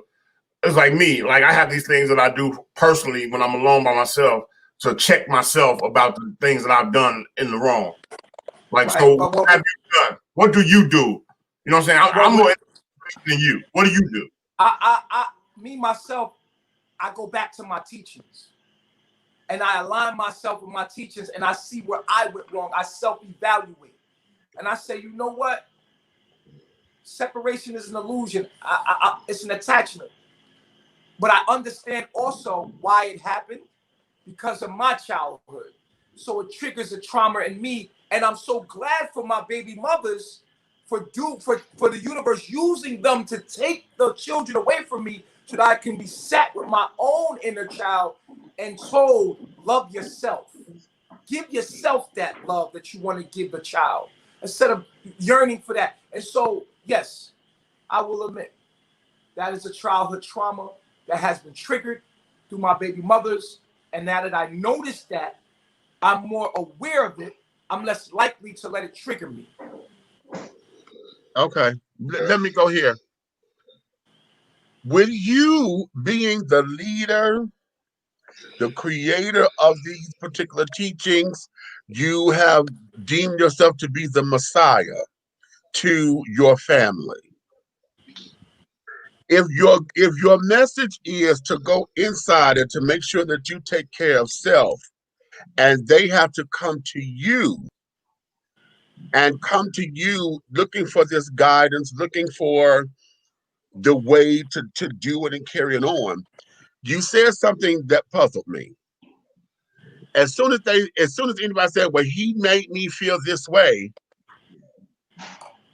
number one, acknowledging the feeling is one thing. I hear when you say to point the fingers, but yet don't take the responsibility of your part. I know that that was the implication, or at least the meat of what you were saying. But the initial idea of saying, oh, he pissed me off, or let me get away from you for a minute because I'm mad and this, that, and the other. And then once I come in and I work it out and carry on, I still got to report back to you because you are the head of this thing. The question is, if you are the head and you are the teacher, when you're the one in the wrong, not so much as what do you do for yourself, who do you run to? Because this is your thing. Who do So you go to whether for people know reproach it or and not, for revision? whether people know it or not, I have a special relationship with the universe. I go to everyone. I go online. A lot of times in my arguments, I get I'm self-revealed. So I don't know if you understand this, but I'm self-awoken. I awoken myself through, like, the universe puts you in situations and it's always teaching you something through people, places, and things. It's up to you to realize it. I'm self-realized, meaning that most people are in your life to show you something. They're not consciously doing it. But if you can see it, then you can be self-realized. You can't say that the other person enlightened you. You can say the situation enlightened you, but you can't say the other person enlightened you. So because I'm open to self-reflection, and I'm always looking at, this is where I get my understanding in. Because I'm Okay. always introspectively looking at things like, damn, and I'm always listening. Whether people know I'm listening or not, I'm always listening. So I'll go online and vent.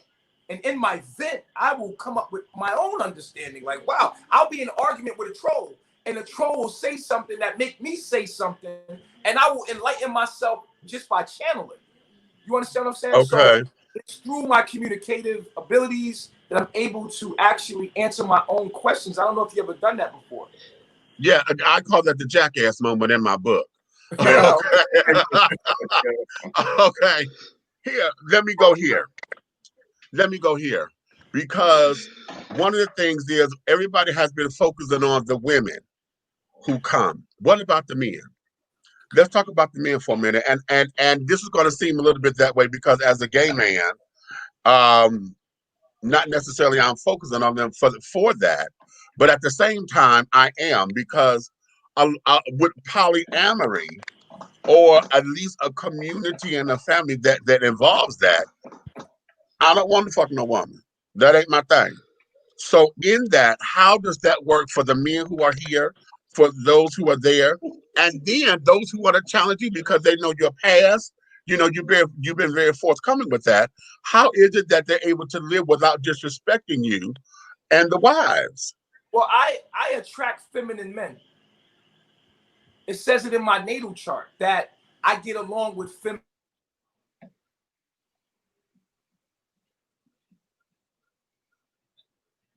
What? You Okay, there okay? we go. You all right? I can't hear you. His sound went out. You know what, the devil is a lie. You ain't gonna act up on this motherfucking question. You ain't gonna act up on this question, technology. You ain't gonna act up on this motherfucking question.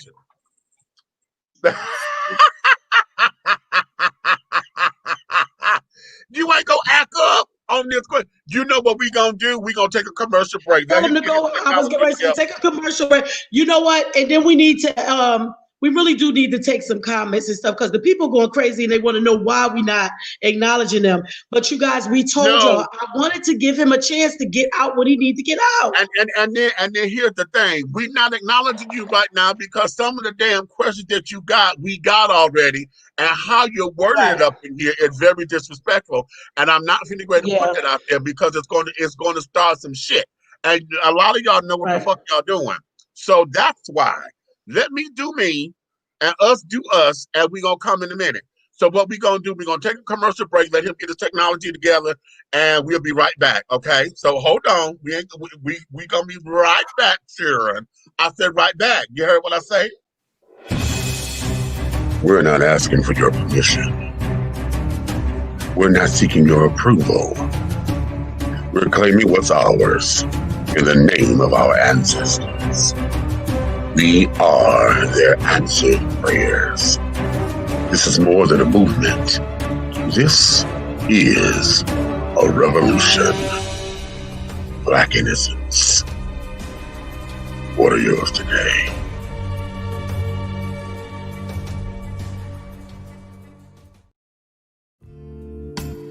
Be bold.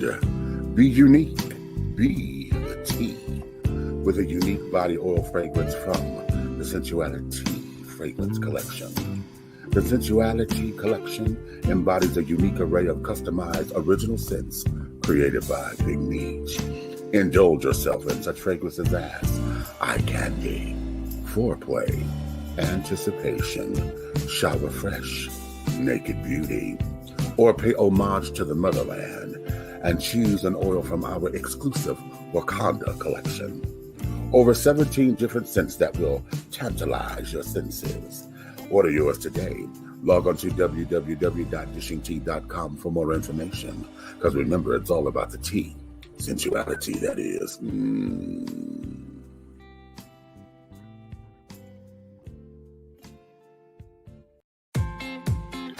Attention all business owners.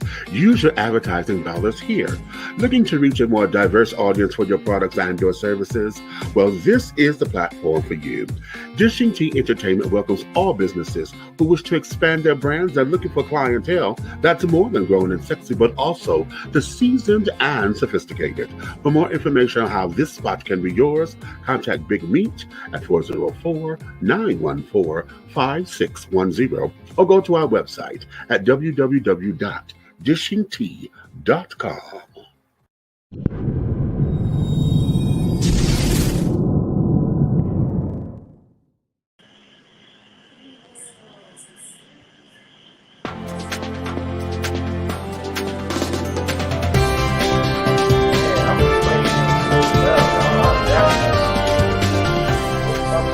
I think I'm ready to go to the next level, which is yo, can y'all hear me? Right. And yeah, we can hear you. And we are back.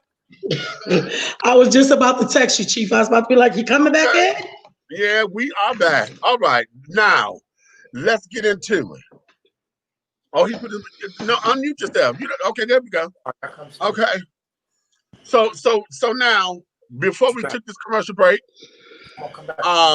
we were going into understanding the family and the community and understanding where the men fit in this. Okay, those who have come and said they want to be a part of this, and then, like I said, as a gay man, understanding where do they fit, especially being in a polyamorous community or whatever. Is it something that they're required to be a part of? How does that work? What I was saying was I attract a lot of feminine men. It's just in my chart. Women and feminine men are attracted to me. And that's been a blessing for me because it's given me status. I'm not like most of the men around me they're not particularly gay, but they're bisexual or they're open. They're just feminine men. You know, I get along with these men because they're sensible. They have intelligence. A lot of times, men with a lot of testosterone or masculine men, we don't get along. We bump heads because we both bump heads, and we can't hold the same space. But that's okay. We can still agree to disagree and create space. But when it comes to femininity, It's always been attracted to me in whatever form. And so the guys, they don't have a problem following me or, you know, be up under me because the energy flows well like that, you know? Okay. Well, Now, what about hold on, Meach, I need to ask this because I mean it's a question that I've been wanting to ask for a long time. I've seen like if a couple comes in, right? Couple come together, or a couple that you may put together, because I know you put people together sometimes too. Gee, now you know I'm old. Talk to you like auntie right now. How is it that? Because I had to, because I don't want to think I'm being disrespectful. I'm talking to him from an auntie's point of view. Like I just need to understand this. So when you decide sometimes that you wanna, and then just for me being around, like I had a lot of brothers, I got a lot of like most is more men in my family than women. So I've just never been around any males that would say that that's okay. You can have my wife. So just break that down for me. Well, the only thing I could tell you is that You all right? No, go ahead. the only thing that I could tell you. No, he was choking for real. Number one, it's a misconception that I put people together. It's a misconception that I take people's girls. Everyone here moves freely where they want to be. I'm the type of person that let people go and be where they want to be. Like I don't want someone to be here when they would want to be there, because they're going to be sad, and I don't want people being sad. I want you to be exactly where you want to be. Now, being that it's a lot of young people around me, because of the simple fact is I put a filter on who I let around me because I don't accept people's kids. So that put a filter on older women joining. It's not that I'm into young women, it's just that it puts a filter on older women joining because they have kids, and I'm not taking in other people's kids because my haters I know their tactics. With my own daughter, I agree with you about that one. With my own daughter, my haters say that I molest my own daughter, which is hurtful. And so if I had other people's kids, I don't know, there's no telling what they would do to me. We have a woman that left here that's writing a book and telling all kind of fairy tales and making up shit. Half of it's true, half of it's not true. And Fibble? You talking about I Fibble? can only imagine, and then they're trying to put me in jail, so I can only imagine if I fell out with a woman with kids, how she can use that against me to try to take me down. So I put a filter on accepting women with children, and so the older women are filtered out, and so it makes it seem like I'm just picking on these young women that are meek and they don't have a mind of their own. But no, it filters that only women that could come here that don't have those attachments. So that explains that. Okay. I used to be upset with you when I had heard that. Like he's telling people they can't bring their kids, but if they get pregnant and stuff over there. But then I guess for a while y'all was a little bit quiet because I was like, oh shit, what happened? Did somebody get locked up or something? Because I ain't heard that for a while. And then I heard you again, and you said those words. Like I said, I told you when we talked, I don't agree with everything you said. But when you said that, I said that makes sense. That makes sense because somebody will say that. I know that somebody will say it. I understand my enemy and their tactics, and its tactics. So I understand that Black women are being used as a weapon against me as well. So like with my own children, they took my own children from me. And so I put a filter on that, and I think that was maybe one of the wisest things I could do because they've already tried to put pedophilia on me. So, you know, I'm like, nah, I'm not letting nobody else's kids come here. So you see a younger woman come here because of that. And that's the only reason why. If it wasn't, it'd be a whole bunch of older women here, and they would have been took me out. Okay, let me go here. And I'm going to go here, and I'm going to get raw because I'm trying to be dignified, but fuck it, I can't. Right hey, I don't see what the problem is. You know, shit, ain't nothing wrong with it. But I'm gonna tell you what. Okay, you had the other night. Don't you damn start. Shit. Don't you start no Here shit. we You see go. what happened the other night? You almost got the shit beat out you. You need to shut up right Well, now. here we are, because and I'm going to get very carnal, and I'm going to say this way, because I believe this is the elephant in the room, in the comments and carrying on. One, and this is going to be it's the same area, but a series of questions. Number one, being in a polyamorous community, do your wives get the same freedom that you do to be able to choose somebody else to sleep with if they choose? Yes. But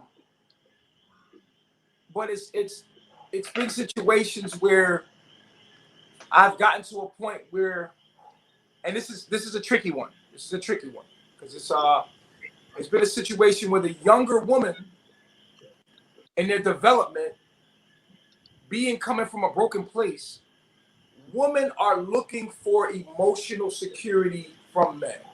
And that's their mistake. Men show their love by protecting and providing for you biologically. We are not responsible for your emotions. And you had that mixed up. So this is why so many women are single, because they're expecting a man to protect and provide. And if, you know what, most of these women are like, I don't need protection and provide. I just need you to come in emotionally. Dudes don't do that. Dudes show their love by protecting and providing for those they love. That's all that's required by nature.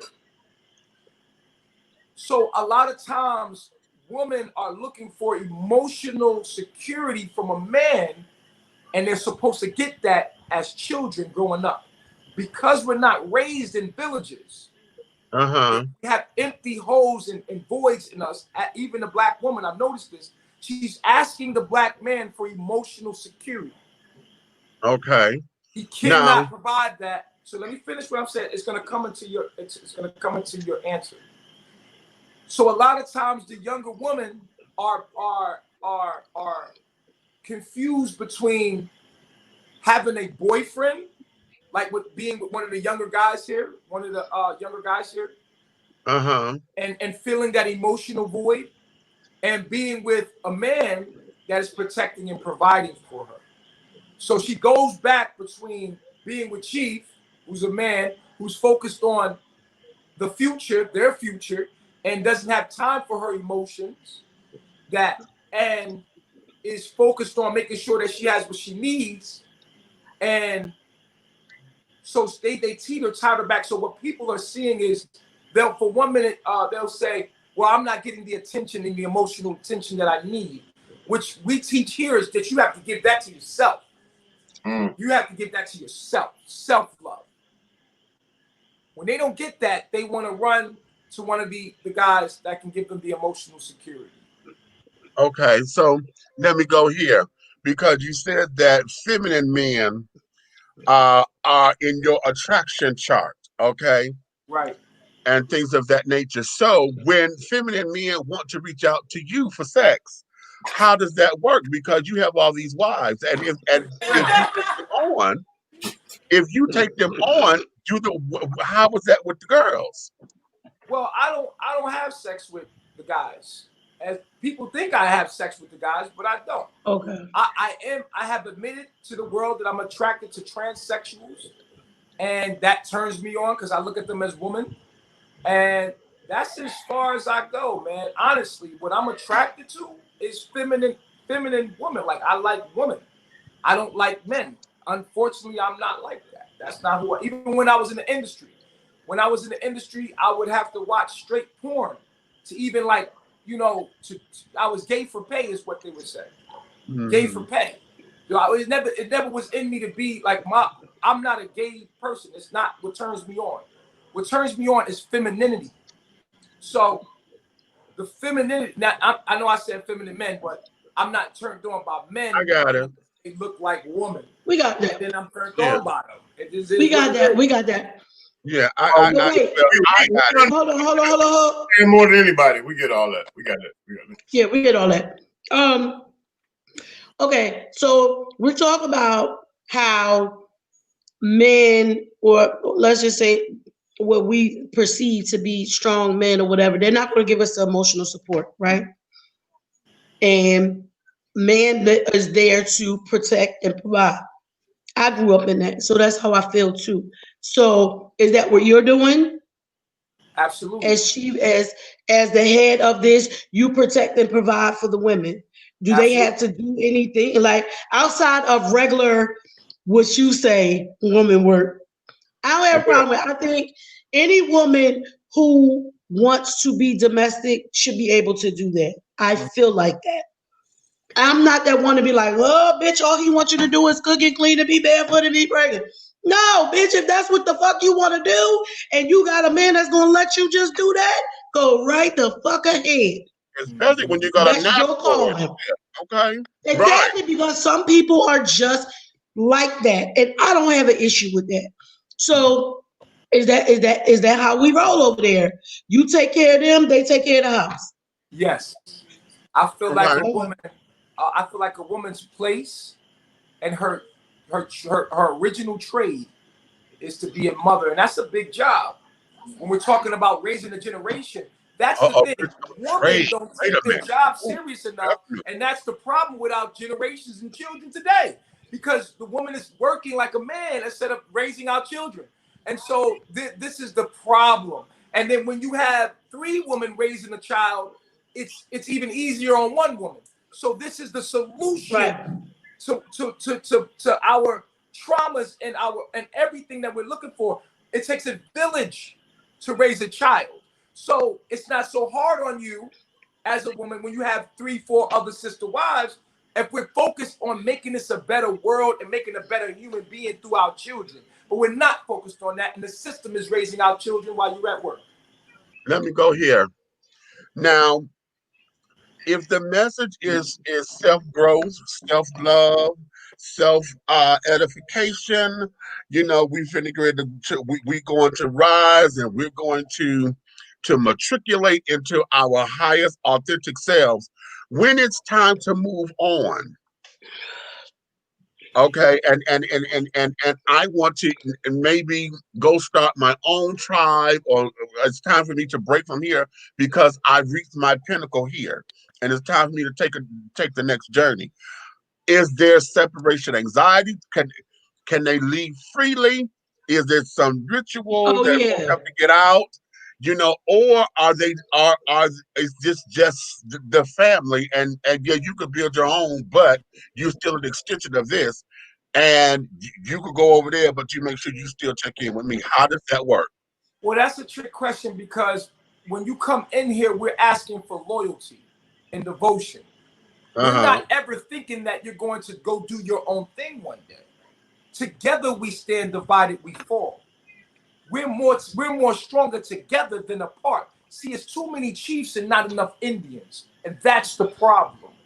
And so if you're coming in here, we're not thinking in the mind state that you're going to be leaving. Okay, well, wait a minute. Let me stop But you let me there. say this, but let me finish. If you decide to go, I didn't ask your ass to come here.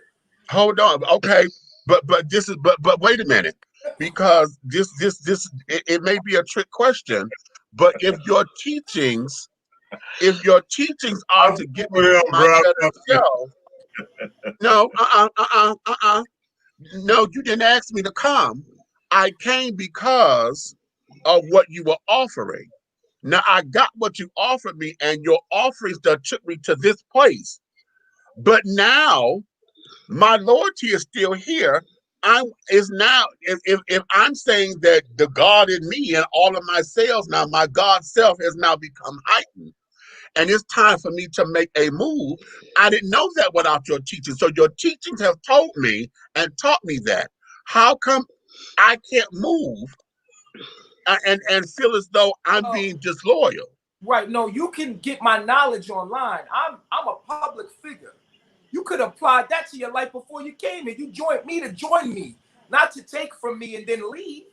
No, you That's could do interesting that you that. see it You that don't way. have to come to me to get my knowledge and apply it to your own shit.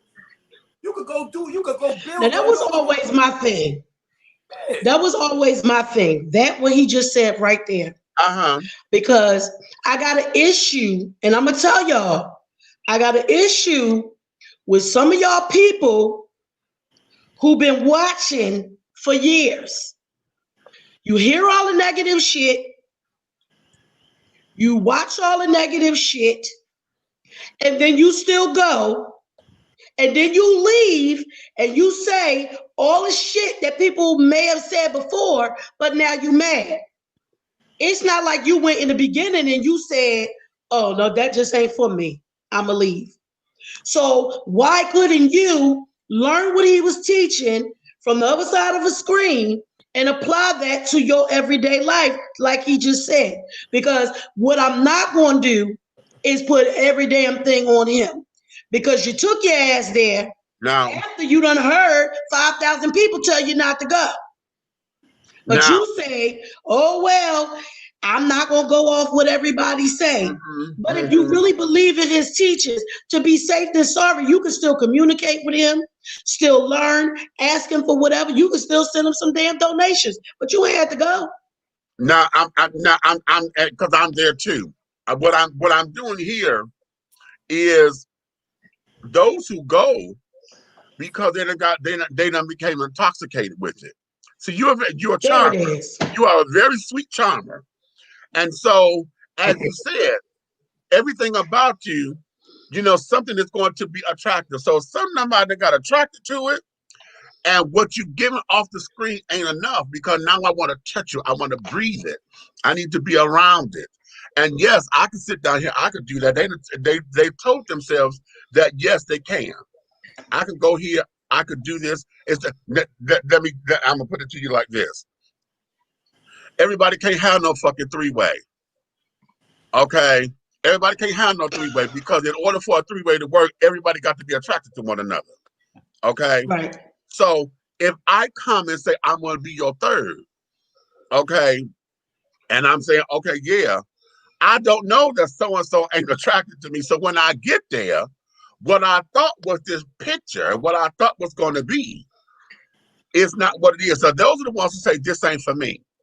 But those who sit down there and say this is for me, and then they've gotten here and oh my God, yes. And now you have taught them to want more. Now it's like, okay, what do I do? Because I'm loyal to here. And then it creates this mindset of, damn, am I stuck? Where do we go? Yeah, you can't come here if you're looking to elevate us. Stay where you at and build you from there. If you come in here, it's for life. It's for, I'm joining, this is my family. This is my soul family. That's where I belong. These are my folk. This ain't for, I'm going to come there and get something out of it and leave. No, that's not what we're doing here. Okay, that's what I want to make plain. That right there is what I want to, that's why I'm pushing it. Because I want that part to be made plain. Because see, a lot of times, folks will say Jim Jones, folks will say, don't drink Kool-Aid and this and the other. But here's where it is. But if you come here, this is what you say this is not now, but let me play devil's advocate here. You said, okay, a lot of young women or young folks are attracted to come here. Particularly young women. You didn't say young men yet. You said young women because most older women usually have children. So what is it there? Because a lot of times, folks who are young, are just at the precipice of life. They don't really know what all is out there. And if they get in this particular box, then this is the world that they know. It's just like indigenous people. Those who don't know what it is to go to another country. I mean, here, I'm from Detroit, and folks live on the fucking east side, ain't never traveled to the fucking west side, don't know shit about the west side. Okay?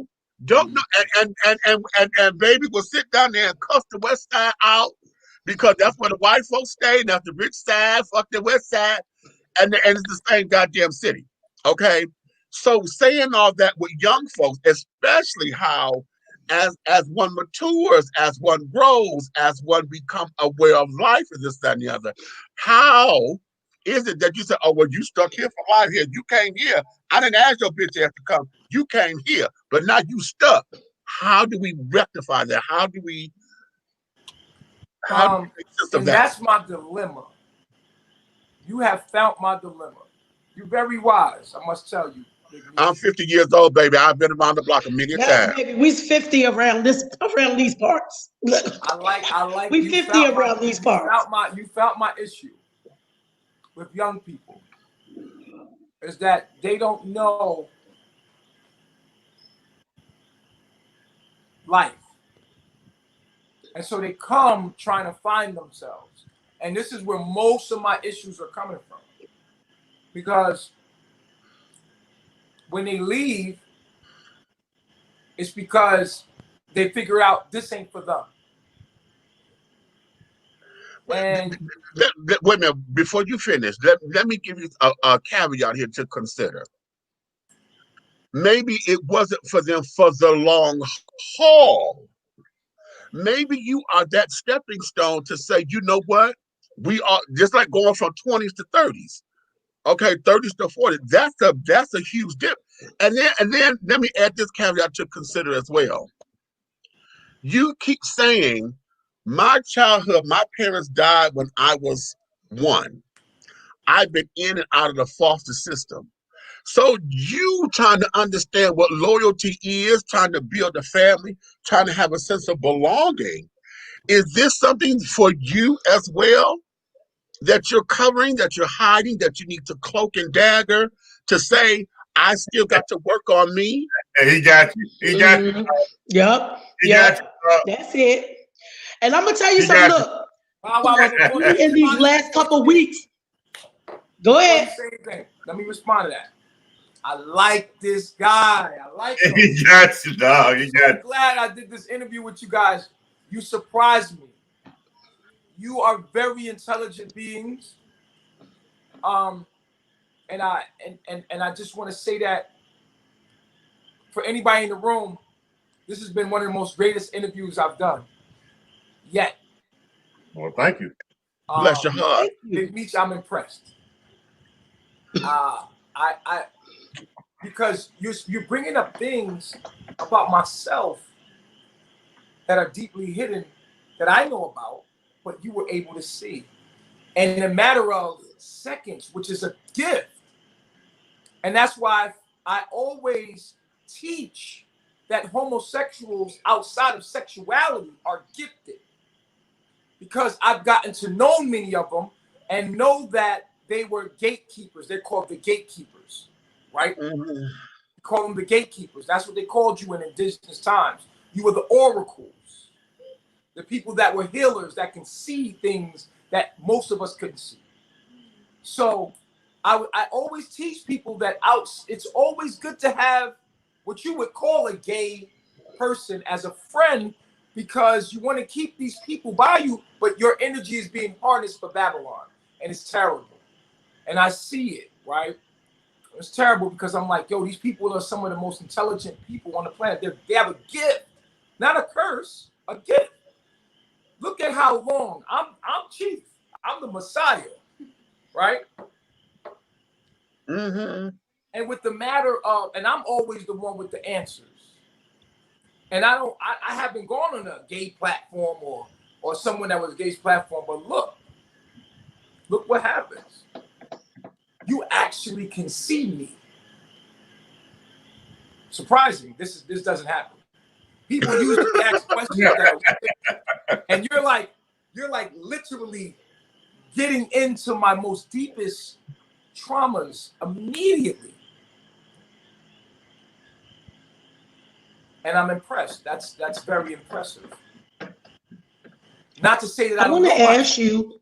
Not to say that I don't know my traumas, but for you to see it so early, as much as of an enigma I am, even though I'm public, I'm very much of an enigma. Like what I teach and what I am. That's on purpose. Yeah. That's a defense mechanism. Mm-hmm. Yeah, that's a defense mechanism. I was getting ready to say, that's all that is. That's my shield, right?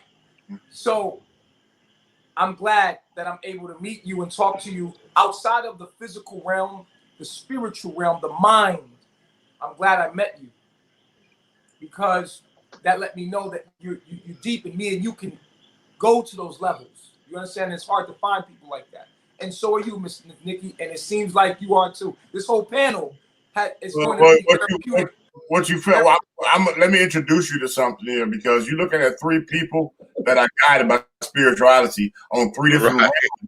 Three different realms. Three different places. You got it in three different places. You got me. I have foresight. You have Miss Nikki. She has a doggone knowledge and a platform. When I say it's so far advanced, it's knowing without knowing before you speak it. And this man I'm empathic. This man will tell you right here who you are within the minute he says hello to you. The three of these together. He reads those cards, honey. But me, I'm the person that likes to go deep within self. And so I encourage this. I like this. I want to expose myself and I want to go deep into myself and I want to talk about that. And he's given the avenue to point it back to me. And people usually point it back to the alter ego. Oh, well, you said you did this, and what about Malia? That stuff is not who I am. This guy's pointing back to me. He sees me. I'm gonna give you a backstage pass. I'm gonna give you a backstage pass, brother. We talked about this before this went down, and the whole point of this was to get to know who you are. That's it. They say you are. We wanted to know who you are. You get it? Not the defense mechanism that you have to put up for everybody else. Just be able to say, listen, because I've heard you say, I'm not perfect. But when you got to say that, it's usually because you're responding about some shit that doesn't happen. You ain't never been able to say it and just being able to say, hey, I got these demons of mine. I'm like, I've heard you say things. But usually when I hear you say them, it's in when shit is all going wrong. And just like in an argument, and two people are arguing, you don't hear what the fuck they saying because even though they might be telling you exactly what they want you to hear, you ain't hearing them and they're not hearing you. So a lot of people will not hear you. But I want to ask you. Wait a minute, don't ask nothing. Not yet. First. I want to answer his question. No, and let him answer that question. Please, come on. Yo, he went deep. He connected. He listened. He connected my childhood with my baby mother and me lashing out when it comes to my childhood, to connecting that to carbonation as a family and not being able to let go of people, right? Is that an actual trauma as well? Because I didn't have a family. Let's talk about that.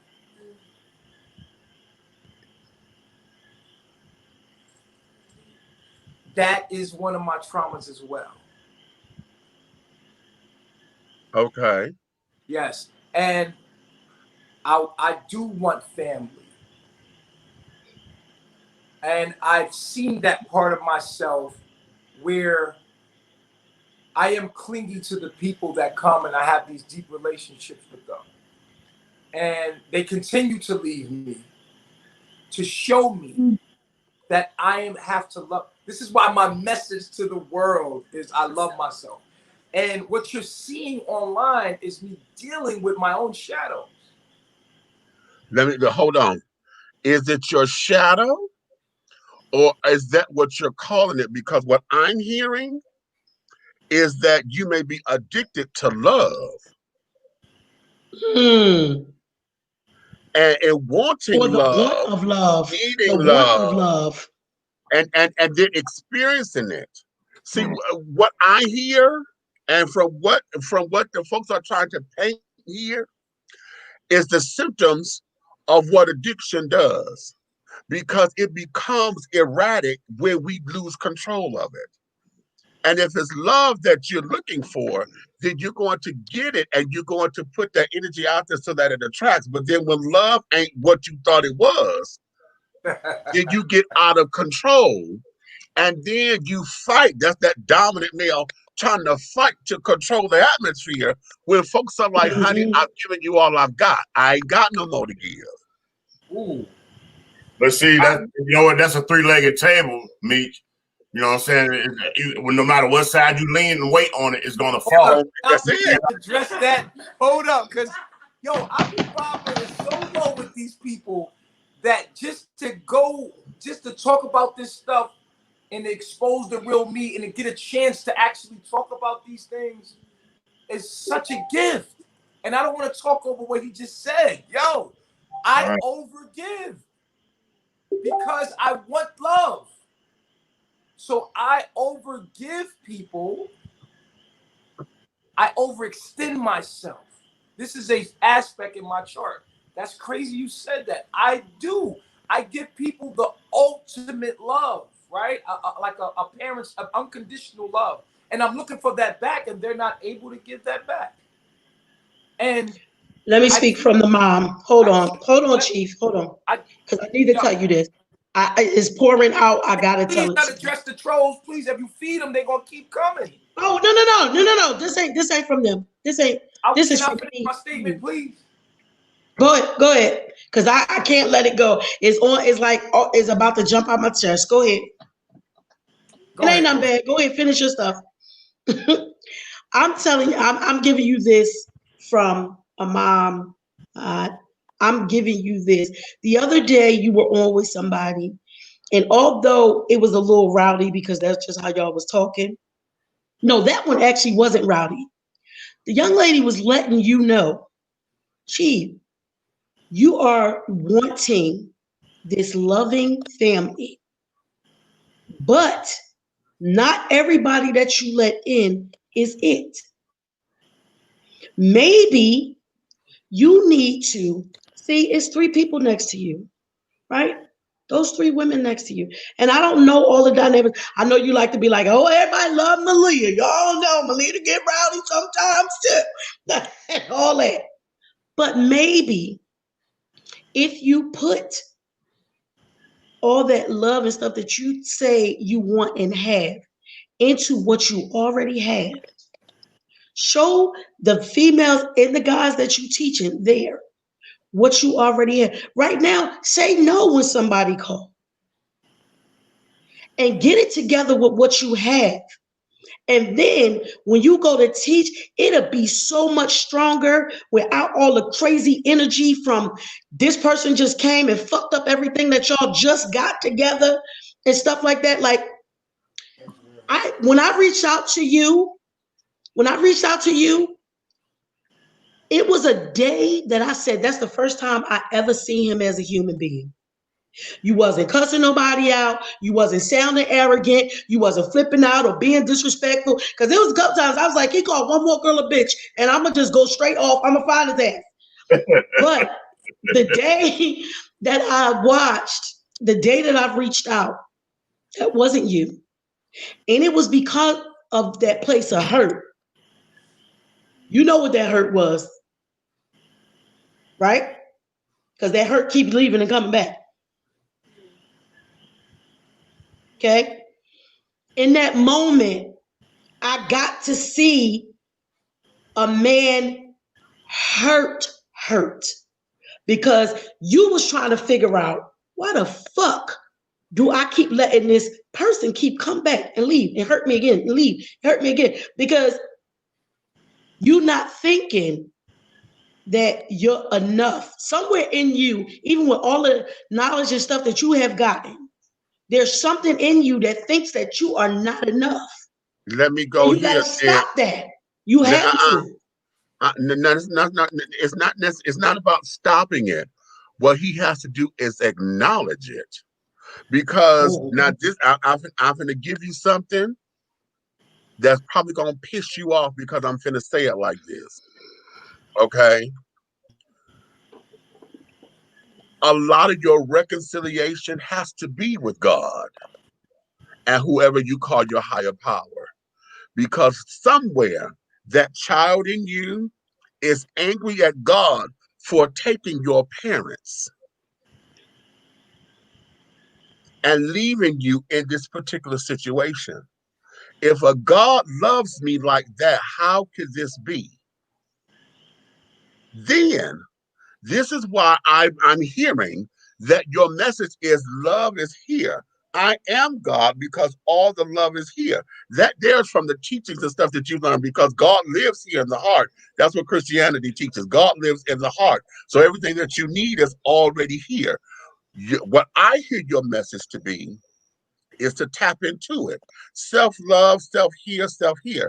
Well, one of the things that you have to open yourself up to is that if everything is here, okay, then I've got to learn how to let the cup overflow because I got to have something to give. Because all this is mine. What's in the cup is mine. It's the overflow that I share. Give. That's for everybody else. But if Exactly. everything is all Exactly. up in here and I'm growing, and yet it's time for me to give the overflow, but now I got to be loyal to you because the cup is on the shelf. Okay. And I get to just look around at the goddamn shelf. Hell, when you go open up the cupboards, at least can the glass at least dust the glasses off. You know what I'm saying? So a lot of what I'm hearing is you still working on you. The problem that is happening is that because you're so public, folks don't understand that, and what they see and what they object to is a lot of the lashing out, a lot of your hurt, a lot of that little boy still trying to reconcile in a man's world, a lot of everything else, and then not letting you have your own faults.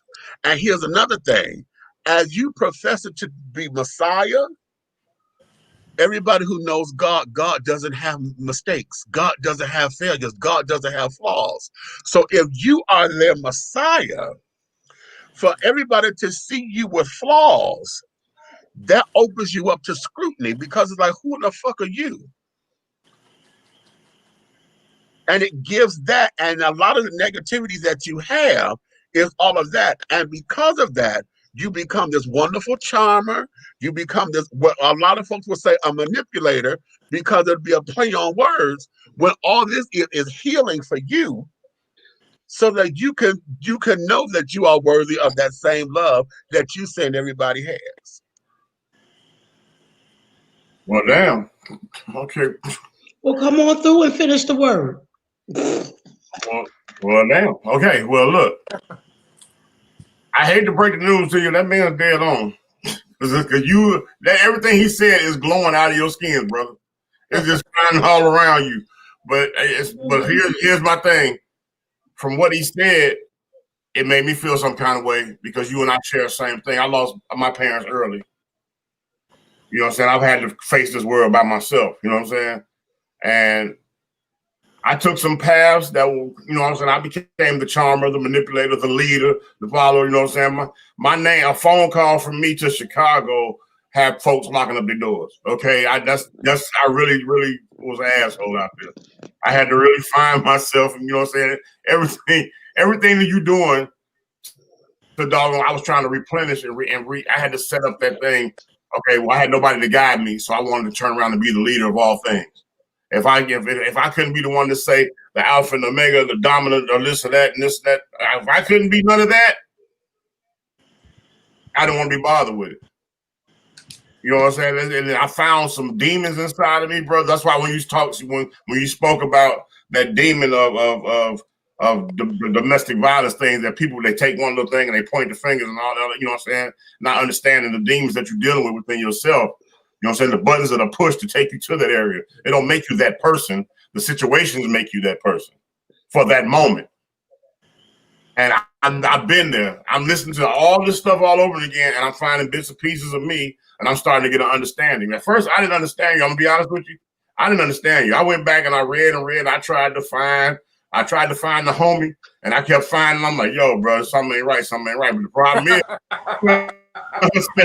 right? So, but when I finally hear you, I'm the type of person that I can't judge. I gotta hear you. You know what I'm saying? Now that I've heard, that was my whole point. Now that I've heard you, I hear a lot of the flaws that I've had that I've repaired within myself in my life. We share some of the same walks. You might have took yours to another level in a different way in spirituality, but at the same time, we have some of the same pains. We just doggone heal them differently. That's it. So I'm not saying you're no bad dude and fuck all of the trolls. I ain't got nothing to do with all that. Fuck them. Okay. At the end of the day, brother, I'm like Nikki. Close the door to what you're doing. Take over what Do that first. Do that first. Build yourself, your empire within yourself, and let that empire overflow into all you have around you. That's where you're going to be that return of unconditional love that we look for. That's where you're going to get it back. You're never going to get it if you allow your door to continue to be a revolving door. Period. Look behind you. You got what you need right there. It was something else I had wanted to add on to that before we go to the next thing, Meach. Think about this. You know, there are people who still want to learn from you.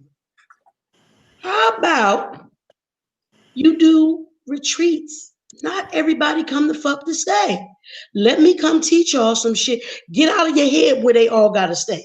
Because everybody can't stay. Everybody ain't meant to stay. But you might be able to teach some people some shit and send their ass back. And they might be enlightened.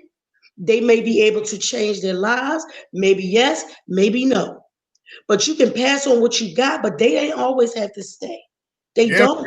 You can give up. You can come up with a spiritual. You come up with a monetary spiritual donation and allow 5 people to visit you for a weekend. They come. You feed them your knowledge. Feed them some food too. Feed them your knowledge.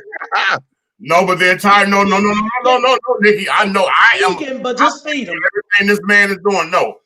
If you're gonna pay to come and feed off of me, you best believe when you get there, you're gonna walk the walk that I walk.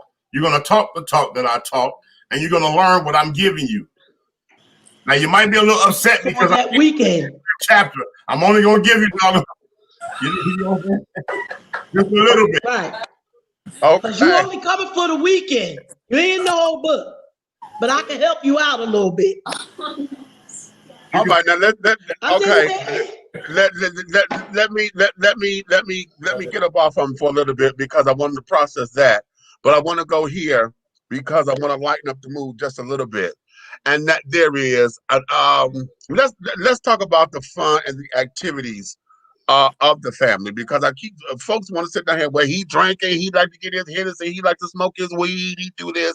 How can he be so spiritual? So this that he do all that from the earth. I don't smoke weed, but I don't have a problem with it. Wait a minute, I was stuck for a second. I'm sorry. Hey, well, fuck all y'all that got something to say about it. Goddamn blows eyes out. Here's where it is. Let's go there. Let's talk about what it is to be in the family. Let me come up off of you for a second because I want you to process all that. But I want you to let's take this into a place where for folks to understand who you are. Talk about. I'm gonna go back to discipline and carrying on because we're all human, and we all have to understand what reproach is and how discipline and stuff works there.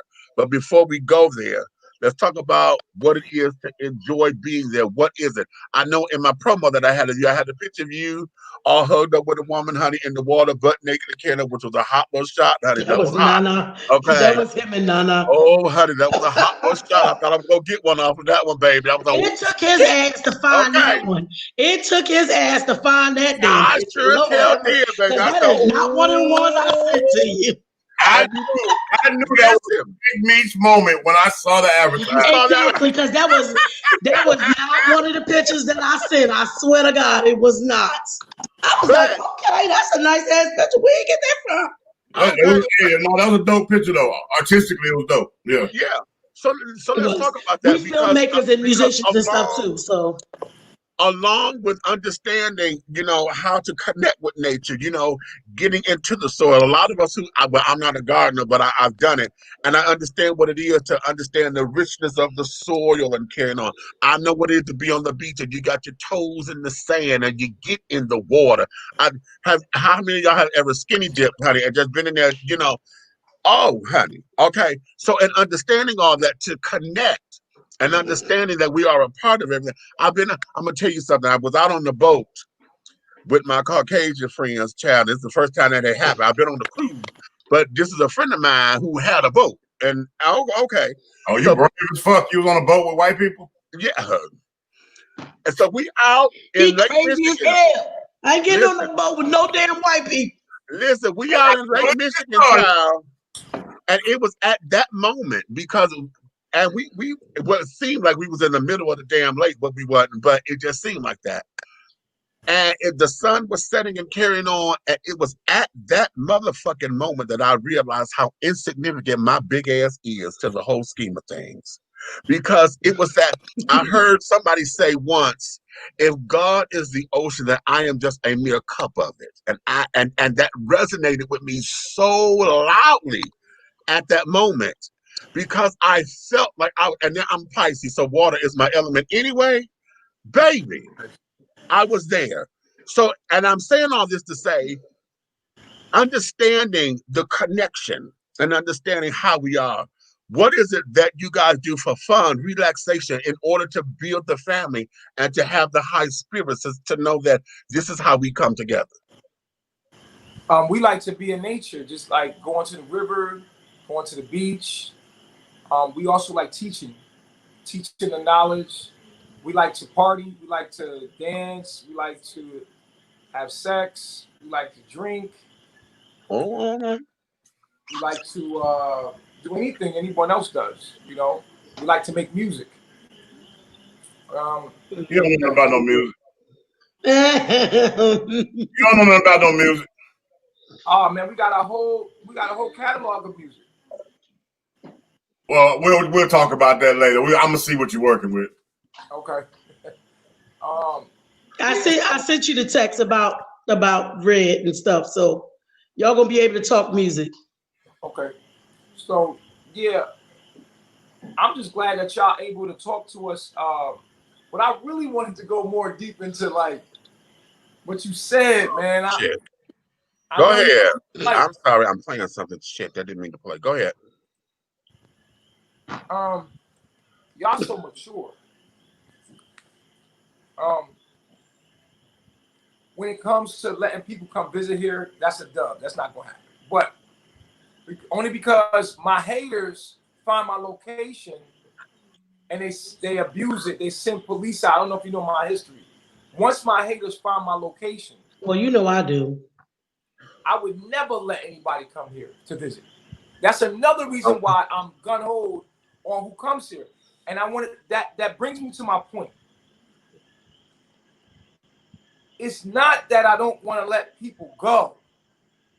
It's just that when people go, they try to capitalize off my energy, brother. They try to capitalize off the shit, and they try to find, it's easy to take the energy from me and talk about me and then advertise your own shit. Right.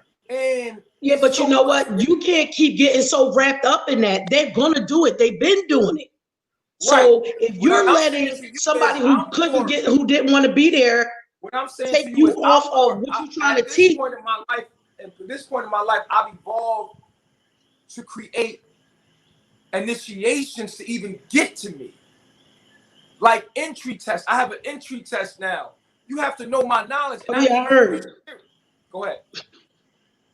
No, I said I heard about that. I heard about the test. I said I heard about the test. I have an entry test to get into me. You have to already be joining me virtually online before you join me physically. Because you can't fake the things that we teach you. So now I've learned to put people through these things before I let them come here. Where in the past I just let people come here and I find out this ain't what they really want to do. But if you're already doing it virtually, then I know that, okay, this might be something that you're serious about. I can't afford to have people come here and just let, you come in for a minute. I can't get that thought in people's mind that they could come here for a while and leave. Because you know how many women will come here just to try to do shit to me for clout? We're not dealing with a mature crowd here. We're dealing with demonic people. There's women that want to harm me. There's people that want to harm me. Mm-hmm. I can't open no retreat. I'm past that level. These people want to kill me. This is serious. You don't know who's on your panel. These people want me in jail. People trying to harm me. People come here and poison me. I don't know who to trust. So people have to dedicate everything to me. I have to know that you're serious. How do I know you're serious? Because you're gonna give all that you have to this mission. So it's a different dynamic. I'm not just some guy. You got to understand the concept around me and what's going on around me. There's women that just want to fuck me. They know I got a big dick. They already seen my penis. They want to come fuck just to have the experience. They love my energy. They want to know what's behind the source that gives me the intelligence that I have, and they want to fuck on and suck on that. There's women that are succubus. Ooh, wait a minute. Okay, wait a minute. Press pause, honey. Press pause. Hey, you gotta watch. Please turn your AC on. Now listen, there's women out there that know that have just sent me messages. I just want to fuck you. Can I fly you out? Can I come in there and suck your dick? And I can't have that because they're coming for the wrong reasons. Those are demonic spirits. You don't want that around you. I was going to say, why you don't just block them? No, it's not about blocking them. It's that some people don't show their demons until they get here. Right.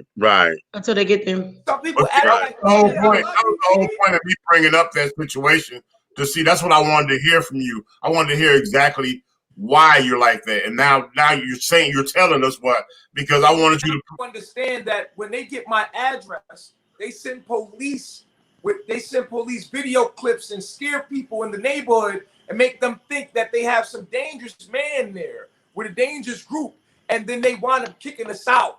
Oh, you know what? Wait. Yeah, I seen that's what happened in Hawaii. In Hawaii, I seen y'all talking to the locals and stuff like that, and now y'all, I always tell y'all, I've been saying from the beginning, I don't agree with everything that he do, but what I can say is I did see him talking to one of the local, like, I don't know how it is in Hawaii, but he was like, we are here. I'm checking in with you. Just like we know, we all come from, you know where we come from. And you check in before you go somewhere on somebody else's shit. Right. And I don't know what happened before that, but I did see him do that. He talked to that man. He said, I am here. We don't want nothing but peace. I'm checking in with you to let you know that we don't want no trouble. We just here for peace. Let me ask this question, because I'm noticing in the comments, and I was reading when I was doing some research on you, and I was looking at this, that, and the other, reading comments there.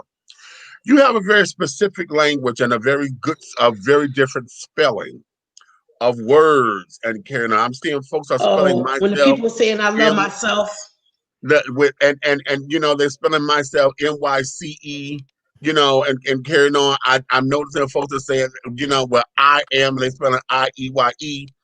I'm noticing that you would say men, and we know that to mean plural of more than one man. But every time we say, you're not saying woman and women, you're saying woman, and you're keeping that as still a singular. What is the language of your movement and of your family? Why is that significant? Why is that important? That's a very good question. Wow. So no one ever asks that. You know? I'm gonna cut my camera off for a second, but I'm still listening. Okay, I gotta do something. Okay. Thank you for asking that. Like, you respect art. Like that's dope.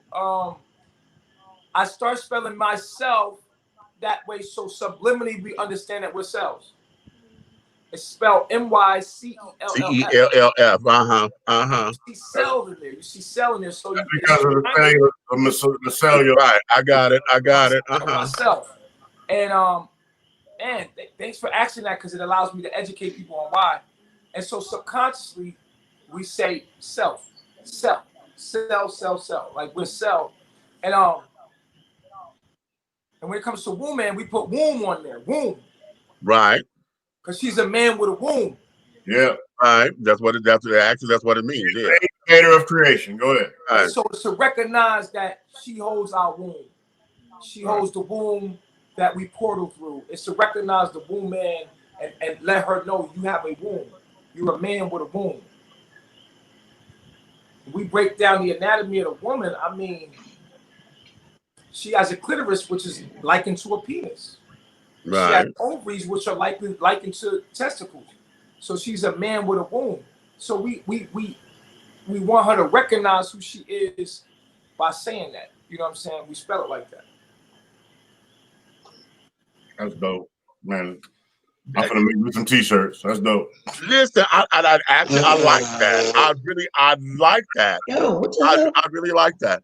And see, this is a part of the intoxication. So let me go here now because I'm going to get a little sensitive again. Okay. All right. Somebody saying Pisces in the house. Yeah, Pisces is March 4th, baby, all day. What was the deal about the turtles, Chief? Because I heard somebody say that was one of the reasons why they wanted y'all to leave. When we went to Hawaii, you know how they carry COVID and when you're in the States. When we went to Hawaii, we came from Atlanta. We came from Atlanta, right? You know how they carry COVID when you're in the States. Somebody doubling. When we went to Hawaii, we came from Atlanta, right? You know how they carry COVID. Yeah. Is that you? Okay. Right, headphones. Okay, go ahead, Mr. Nature Boy. When we was in Atlanta carried COVID in a certain demeanor. And we went to Hawaii with that same demeanor, not knowing it was 10 times stricter. Okay. We got off the plane. We thought that it was preliminary, that we, sign the papers and then we just go out and just be, you know what I'm saying, like we was in Atlanta. We might have had a curfew or something. So we carried it in that same demeanor. And that just, and when we was at the beach, there was a turtle, a big ass turtle at the beach. We ain't never seen no turtle at the beach. We want to go chill with the turtle. Now, we wasn't trying to harm no turtle. Come on. We just wanted to play, like, see what the turtle was like, we didn't know the sacredism of the turtle. Because we didn't know the history of the people. We just came here, we was like, oh, wow. We was not trying to harm that turtle. Obviously, you've seen it. We were amazed by it when they told us not to touch it. We backed off. We was like, oh, okay, it's something sacred. Clearly, they blew that out of proportion. So, but I also learned that the people of Hawaii had misdirected emotions toward us. It had nothing to do with us. It had everything to do with motherfuckers coming to their home, disrespecting them. And we were a catalyst for their pain and suffering. And so it wasn't about them hating black people more than it was hating motherfuckers that come violating them like the white man is currently doing to them. So they're upset. And I just happen to play as a catalyst to allow them to express some of that energy through. And I felt their pain. And I knew that it was misdirected. They directed it toward me. All right, I'm going to ask you something that you may not know how to answer. And that there was this. We know what the haters are saying. You also know your shortcomings. You also know what the family and what the movement is. What is it that they're saying is right? What is it that you say, okay, yeah, we did that, and that's something I got to work on? What is it that you would admit to that the haters are putting out there, that you would sit down here and say, you know what, damn, okay, I may not wanted to say that, but they done put it out there. So, okay, this is something here, this is something here. This is what we're working on. This is what we're changing. I have physically abused women before. Uh-huh.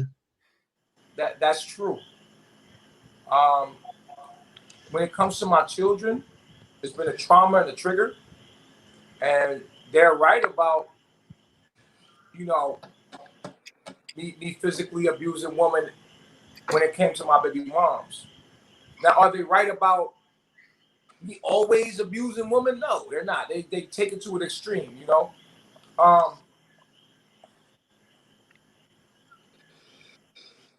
What else do they say that might be true? Because a lot of things is just misunderstandings, as we're finding out. Mm-hmm. I got one.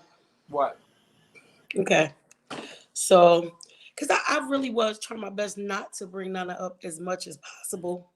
Because, I mean, when people go through shit, I don't want nobody asking me about motherfucker that be messing with my damn heart. But do you feel like when Is her mic low or is it me? No, it's mine. I changed cameras and some shit going on around here. Do you feel like, and I don't know if the ladies have wanted to answer anything or not, but do you feel like the times that Nana has left and other ladies step up and then she comes back and takes her position again? First of all, do you feel like that's fair? I know as a mom and an auntie, I have 6 grown kids. Like I said, my oldest child is 30, will be 34 in a couple weeks, and my youngest 2 are 23. I know, yeah, it's just the mom and me that feels sorry for sometimes when things happen with the girls, but I also have to say they grown and they went the hell over there, and if you don't like it, you need to leave. But do you feel like it's fair when the ladies step up and they be everything that you need them to be, and they following everything that you need them to follow from what we see? Because I know shit go on that we don't see. We see a lot, but we don't see everything.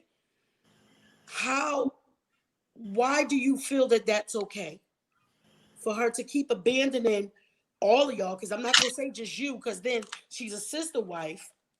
So she's not just Right. abandoning you, she's Right. abandoning Right. her. And then she's able to come back. And I mean, I know you got a lot of flack about that fight. Oh, I was in here like I was probably your grandmama in here. I was in here cussing your ass out.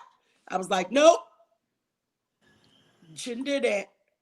As sister wives, they should, and I know that they're young, but as sister wives, they should have been able to sit down and figure out a way to work it out. Now, from the outside looking in, I don't know if this is true or not, but Nana always seemed like the polygamy thing is not what she really wanted. She wanted you and only you, and she didn't want anybody else to be with you. So when she comes and goes, how do you feel about it?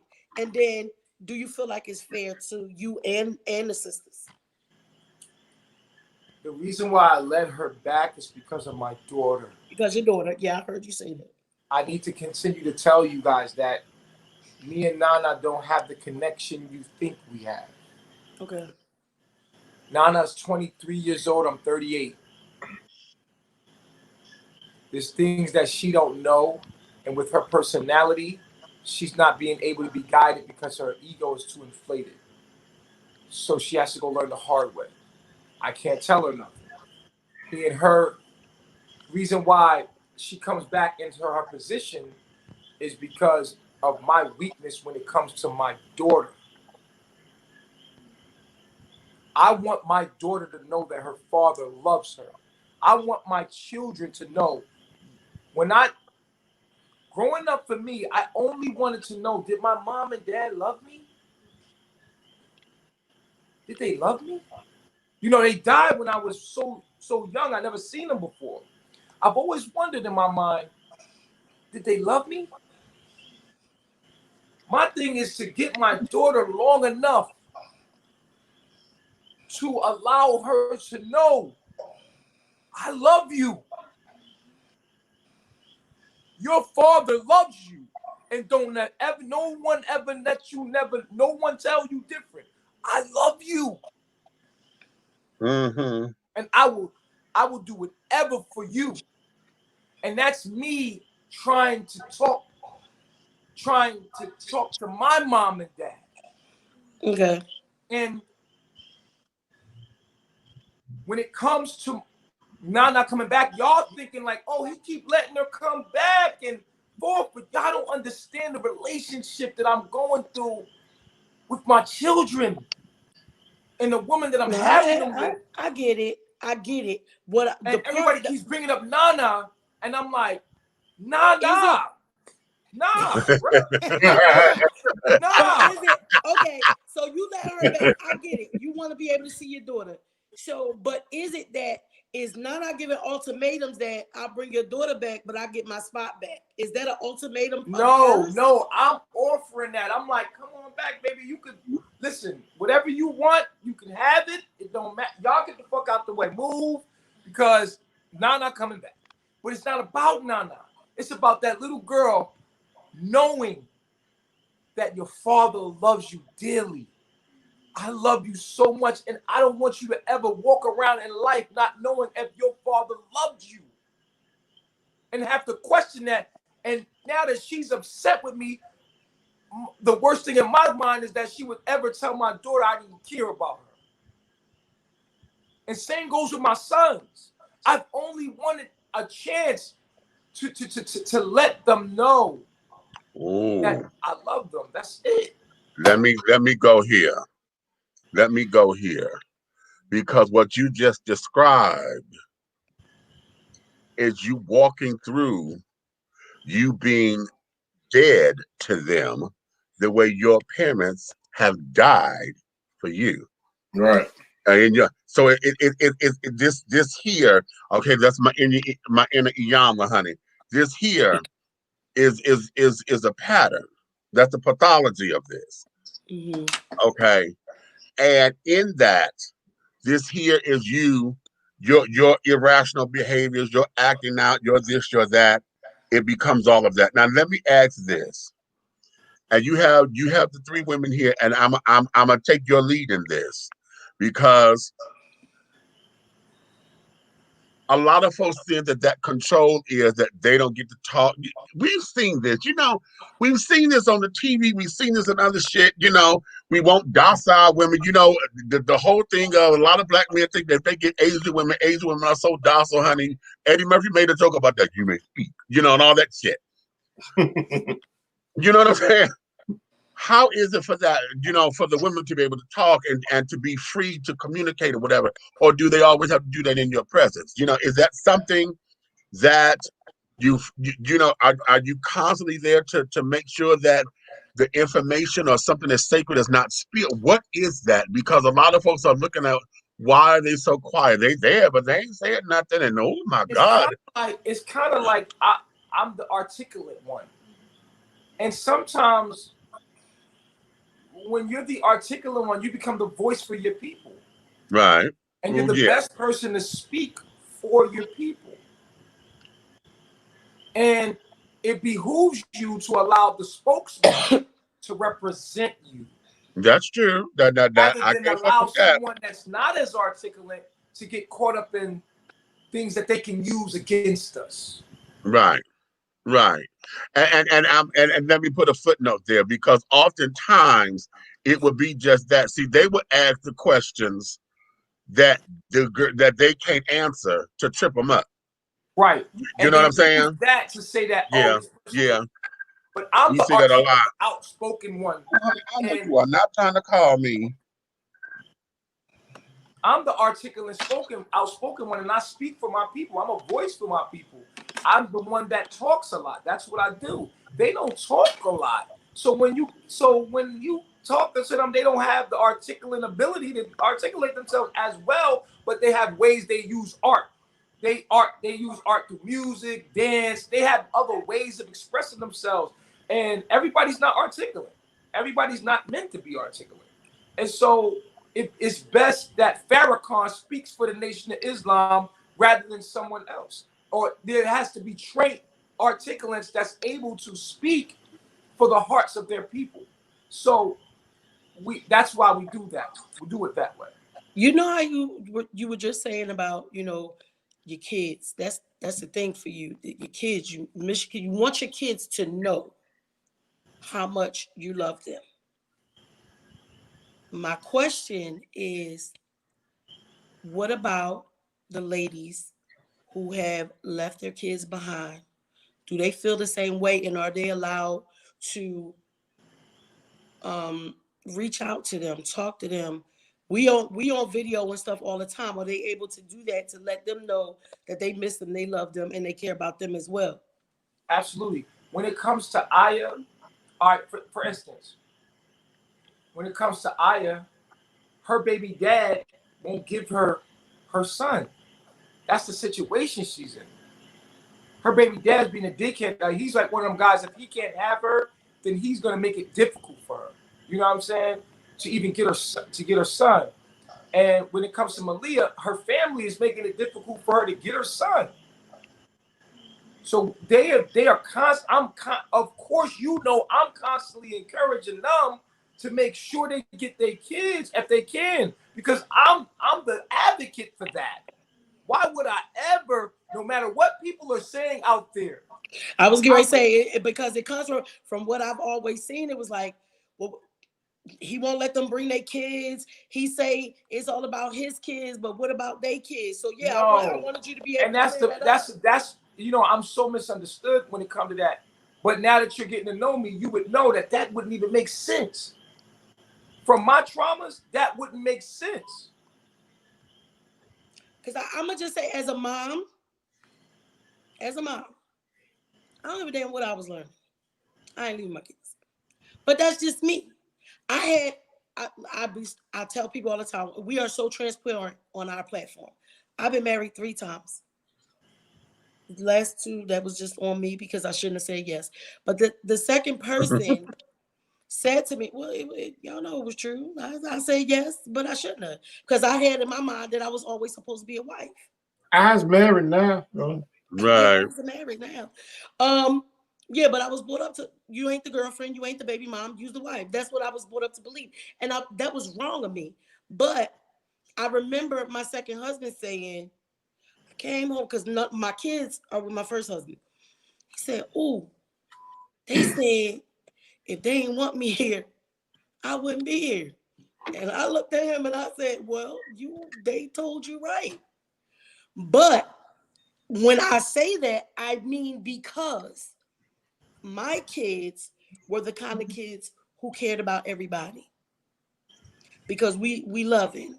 I gave them all the love. We have a saying that I put on all our merch and stuff. Don't be bitter, be better.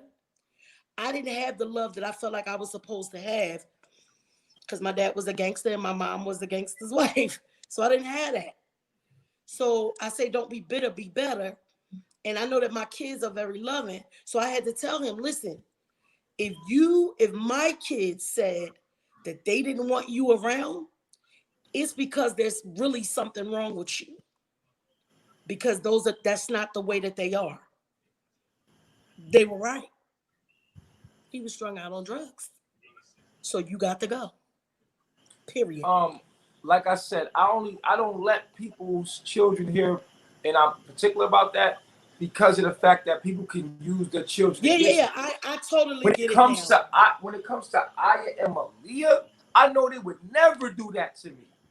So you know I want their kids here. Right. Okay. So there has to be issues here that's outside of our control. That's what I'm trying to tell you. Okay. I just wanted you to, you know what I'm saying? Because like I said, I want to clarify a lot of times you get on the interviews and stuff, and nobody people will don't let know you that. actually They're answer just going off of what people are saying. Right. And that's what I was saying. When you do other interviews, because everybody's so hype about what we see, the shouting matches begin and you're never able to answer it. I'm not here to judge or anything. Do I get pissed off at some of the stuff? Hell yeah, I do. I'm human. I'm a mom. I get pissed off. But what I am not is not fair. I'm not going to say I don't like something because and not understand what's going on or get the information to be able to say I don't like that. That's just not in me. So that was the reason why when I reached out, I said, listen, I just want you to be able to say what you need to say without the screaming matches. And I hope that we have given you that because we ain't got into one. Even the stuff that I've been mad at you about, I've been able to talk to you and hear what you had to say. And at the end of the day, the people in the comments or all 3 of us, whether is our cup of tea or not. You know, you on dish and tea. If it's our cup of tea or not, okay. it's not.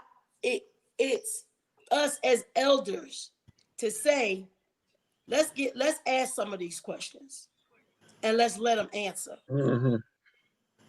Okay, That's now let me go what works here. for me. Let me go here because we're gonna let you go, child. I was We gonna don't say, God damn, we've been on here 3 we on here hours. for 3 hours already, child. I got me missing Perry Mason again. God damn it.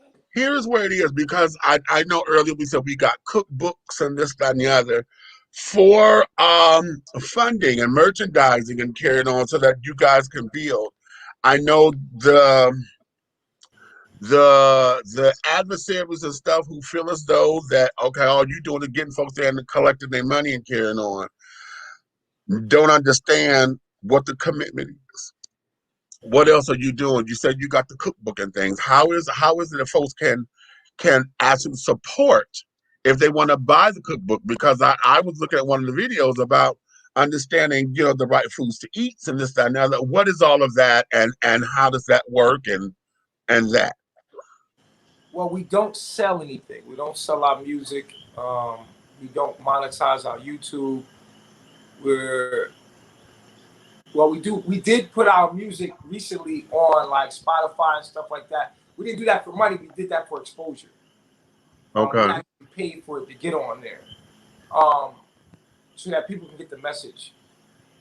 So we don't believe in doing things for money. We do believe in doing things from your heart. So we only open ourselves to donations. We're nonprofit because that's our beliefs. So when it comes to our book, everything is free. Everything is free. You can get it free. It's online. Carbonation B6 diet. We have added shrimp and chicken and fish and chicken to it as needed. Because when women get pregnant, they need those extra proteins. And if guys want to bulk up and you know get some weight on them, they're gonna need that extra protein. So we did add fish and chicken to the B6 diet as needed. Okay, wait a minute. Okay, because you just hit my sister's spot. Because that was. I got two more questions. Number one, damn it, where the thick boys? With a what? Shit.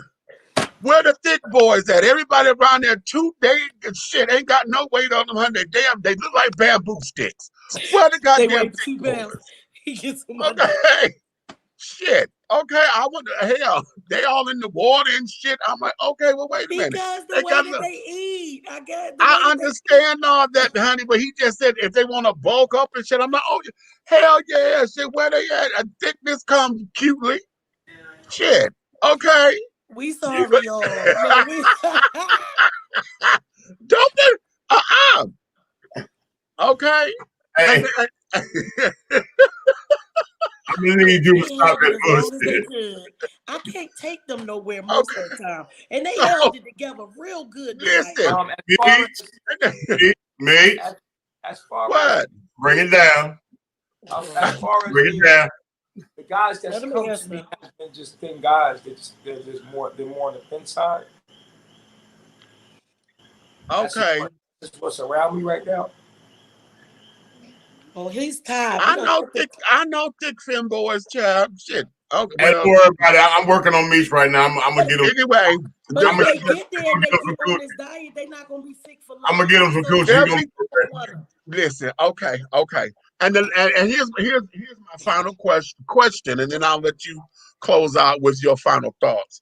And that there is why the name change, because you went from melanation to carbonation. So why was the name change important?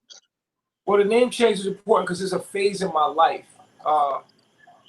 And that group of people that I was with at Melanation, those people showed me a lot of things about myself, and I went to the next stage in my life. And carbon and melanin, carbons in melanin, so it didn't matter. It was like let's change the whole name up. It's a new phase in my life, so I did that, and now I just want to go back to NATUREBOY as a brand, but you know I don't want to name us Carbonation because people think we're a cult then. I just want to go back to Nature Boy and let it be about me and my personal life rather than people trying to target me as a cult leader. And I'm not a cult leader. They're trying to stick things on me that I'm not to create a case, you know what I'm saying, on me. And so, But you know, some people say that because you've said it before. well, I only said it because they said it about me and I went with it. Oh. And I made it a thing. Like, okay, yeah, I'm a cult leader because I have a culture. But I've heard it. That is the root of it. That's the root of a cult because it comes from culture. I mean, it is. Don't every night try. I try every night. You know what though? Oh. No. You gotta Shut understand. the hell up, Malia. No. The jewelry you've been making, I love it. And when you put up tutorials, I'm gonna watch. Listen, no, I had to cover my screen. Damn it, he fucking with me. Anyway, no, I was saying that I heard you say in an interview just what you just said. You said they say I'm a cult. So okay, fuck it then, you know. And if they say that, then I'm going. Then that's what helps me get the exposure because I need the message out there. I heard you say that.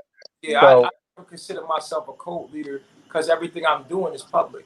Number one, and if I'm a cult leader, then everybody watching me is part of my cult. It's public. It's just my personal life. They're trying to make it more than it is. They're trying to make something that's not that. It's just me. I don't have some secret hidden, you know what I'm saying, agenda or like, you know, I'm not trying to make people think that I'm God. I call myself the Messiah, but I'm teaching you that everything is God. Like, I'm not teaching you that I'm God and making people worship me. I'm teaching people that we all are God collectively. all right. So, it's No, no that's what I'm talking about right there. Well, listen, to the sister wives and carrying on, we want to thank you for your time. Thank you for being transparent as possible and for coming on here and for exposing us or giving us a glimpse into your world. I'm not there to sit down there and to have my titties hanging out with the fat boys, but it's okay. Can't take them It's nowhere. okay. Is it It's okay if we okay. put this on our channel? You can. It's you. Yeah. Okay, I just want to make sure. You're welcome to Okay. it. But you're welcome to it. All platforms. Well. Okay. So with that being said, if anybody wants to know more about you or whatever, where would you tell them to go if they're trying to research you? My name on IG is immortal.babaji. It's not gonna pop up there. They ghosted me on IG, but my backup page will pop up, immortal.chief dot babaji. But you can still put in Immortal Babaji, that's BABJI, and it'll pop up and you can just inbox me and you can see my information there. And if you look in our bio, we have our music, we have our my teachings, we have a whole channel, Carbonation TV, on IG with nothing but my teachings. Nothing but, I have a quote page. It's called quotes.by the Messiah. And it has nothing but quotes from me. So if you wanted the knowledge, we have Carbonation TV on YouTube, which is nothing but knowledge, playlists of knowledge. If people wanted to know what I stood for, what I was about, and take the time to research, you can go there as well. Also, we have Spotify. Go look up Nature Boy. You can hear my music. My song is out right now, Shining Bright. Go check it out. Or you can search Carbonation TV and listen to our music to hear our message. It's all there. You want the cookbook? Go to iBooks and put in Carbonation. All of my books are going to pop up. I have books out right now, published with my teachings. All of that for free. Everything is free. So I have a question before you sign off here. How would you like to come back and do an exclusive with me all about music? We're not going to talk about Well, I already asked him to do that, sir. Sorry, I didn't tell you, but I already asked him to do it.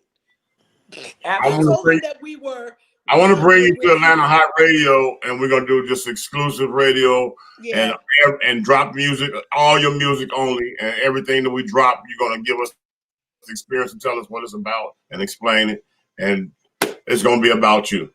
I promise you, if you go to Spotify or Apple Music and you put in NATUREBOY Shining Bright, you're gonna like the song.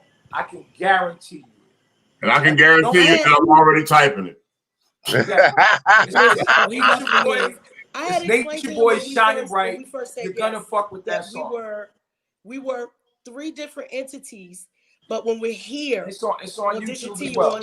on the internet, that we come together. That Meach has a radio show that's talk radio. That you have Atlanta Hot Radio, and then I have Let's Talk with Aunt Nikki. So I explained that to him, and I already asked him if he wanted to. And Meach, you missed your calling.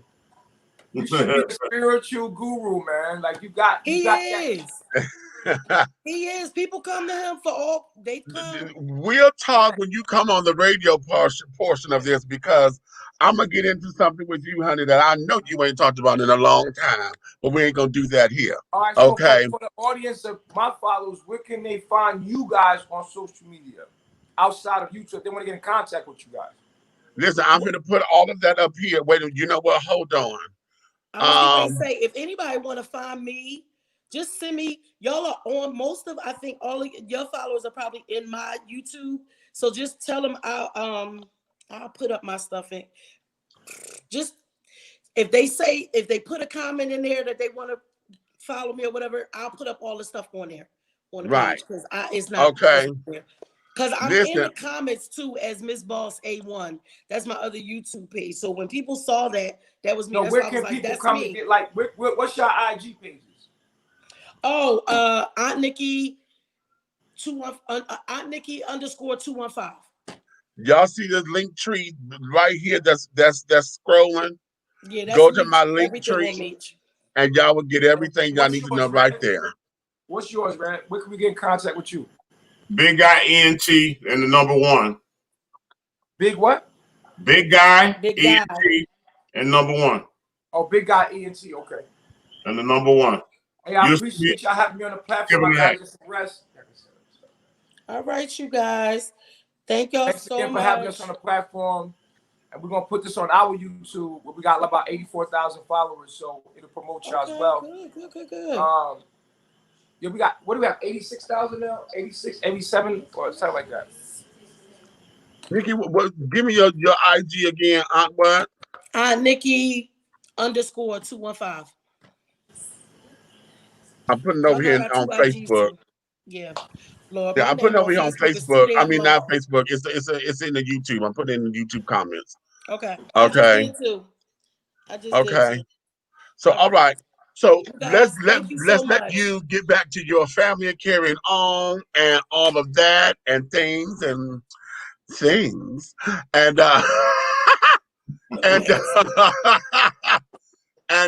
we'll keep in touch with you very much so. Thank you so much for doing this. This was definitely a treat. I love myself. Thank you. Okay. Right, she said,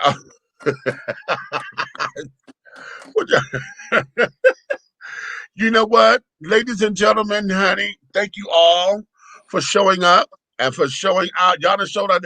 For those of y'all who wondered how come I didn't put why I didn't put your comments up here tonight, because y'all was being very that way, honey. Y'all was being that way. It wasn't going to be that kind and of we show. promised that it wasn't going to be that way. And had I put the comments up there like we usually do, it would have destroyed the flow. Yeah. It would have destroyed the flow. And y'all know that one up there. Wait, this one up there. Oh, that one up there. He made me promise to behave. And I did. Ain't y'all proud of me? Yeah, actually, you know, you did pretty good. But would you, you did good, honey. But I knew you'd get hyped. Some of the stuff I did have to ask, but I made sure that I asked them in a respectful way. And I prefaced it by I'm just asking as a mom and an auntie. I'm not being disrespectful. No. What I like about it is he was able to take my perspective from what I read and everything that we sent to. he was able to take it and add some knowledge to it. And now I kind of understand him. Right. I get it. I mean, like I said, I get it. I get it. Wait a minute. Okay, well now that Eric Buck is saying something, I would love to come on tomorrow to discuss a few. You're right about the comments. I have to admit, of course, I know, honey. Yeah, Trust me, I know. I do want us to do a recap so that we can address some of the things, not the nasty shit, because we promised that wasn't what it was going to be. Red is vicious on the low. All the time, but he be talking about me, Stan. Always talk about me. But I mean, like I said, when I first talked to him on the phone, I said, "Oh, okay, Alexis." I said, yeah. I don't rock with everything that you do. However, we want to give you a platform where you can get it out. Thank you, Rose. I appreciate that. We all appreciate that, honey, because like I said, what this was an opportunity to make sure that everybody's voice get heard. And like I said, in researching and hearing everybody bicker, I know, child, like I said, one of them, it wasn't even 2 minutes. I had to cut it off because the first question out the mouth was an attack. And it was a guy, and then the girl was waiting. I didn't even hear her open up her goddamn mouth. She was waiting to pounce, and you could see it in her face. She's sitting there rocking. I mean, shit, her hair was moving. I was like, oh, I can't do this. It has been so many things and so many controversies. And what I will say is, I can't believe everything the people who don't like him say. I can't believe everything they hear because we're not there. But what we could offer was you to be able to say what you needed to say. Am I going to say that we're never going to interview somebody else who may have been there and left? No, I'm not going to tell you that I'm not going to do that. But I'm going to offer them the same thing. I'm going to let you say what you need to say because it would just only be right. This is not going to be the platform where I'm, even though I want to. Sometimes like, I really wanted to be like, what up did you? But I'm glad I didn't. Because then I didn't even see that, Stan. Stan wanted to come in. He wanted to come in, and I'm just not seeing it. I'm just not seeing it. Yeah, we can't have you coming in there trying to lock him up now. Okay. We'll never get in another interview. This interview was cool. Usually he goes off on the deep end with some of those questions, but y'all was able to say things without saying them because it wasn't about being salacious.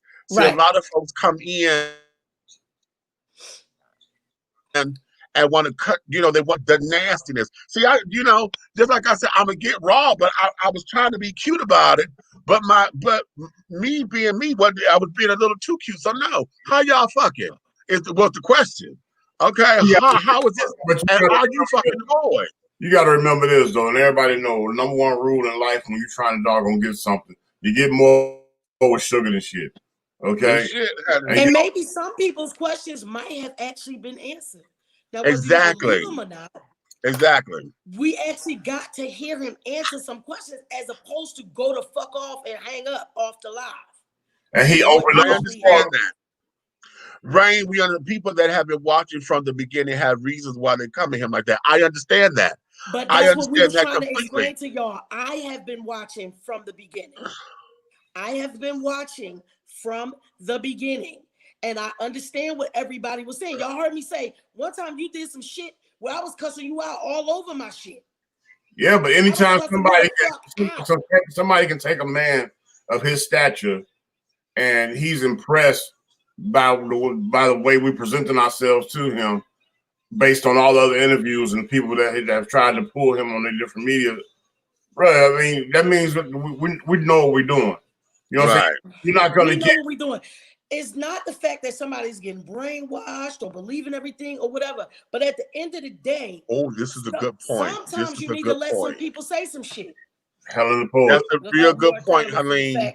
That they have chosen this lifestyle. That's what I said. Remember and that's why. That's why I said you don't choose them, right? Which is why I wanted to make sure that we drove that point home. Okay, because no, it's not like this is this. When you get here, this is what this is. You know what I'm Yeah. saying? So are you really And ready you to came, be there? and like he said, I didn't ask you to come in. You came here. No True doubt. that.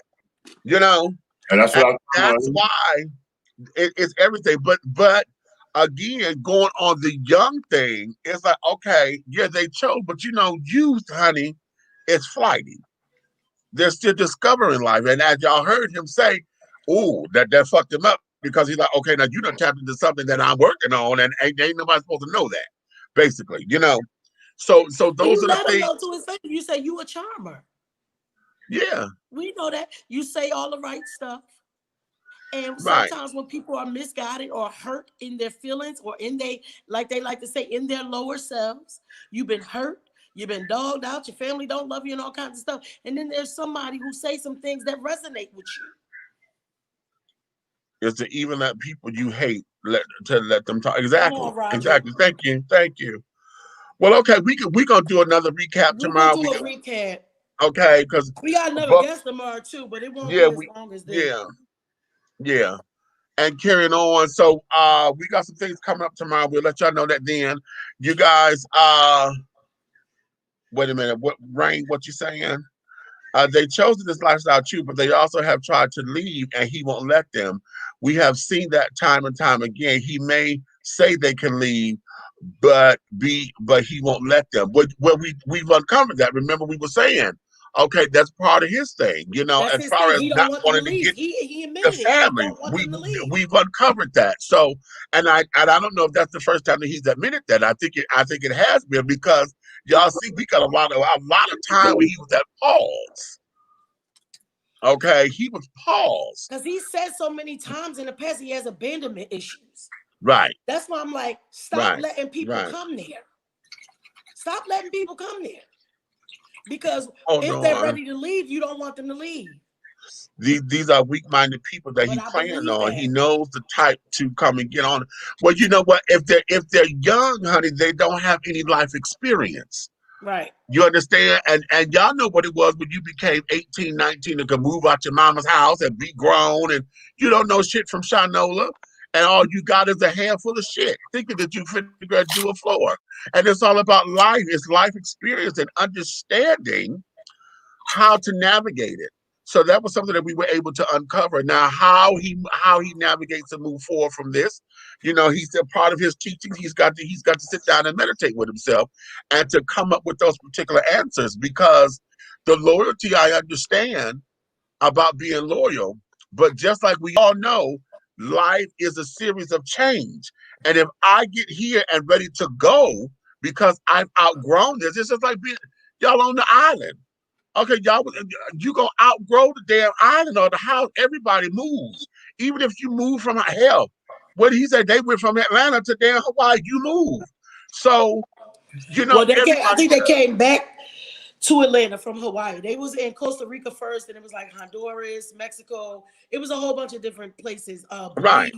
Belize. So Rain, if I could tell you all that, trust me, baby, I've been there since Yaya was his wife. Okay. So understand, I've been there from the beginning too. That first So, BBC, what you call? You know what I'm saying? I just didn't want a shouting match. I wanted to finally see if we could get him to answer some questions, and he did. Is he telling the truth or is he lying? I don't know. right. I Okay. wasn't there. You're right, Rain. Rain, we trying, but we still run on our mouth, ain't we? Okay. Rain, you We make try. sure you subscribe.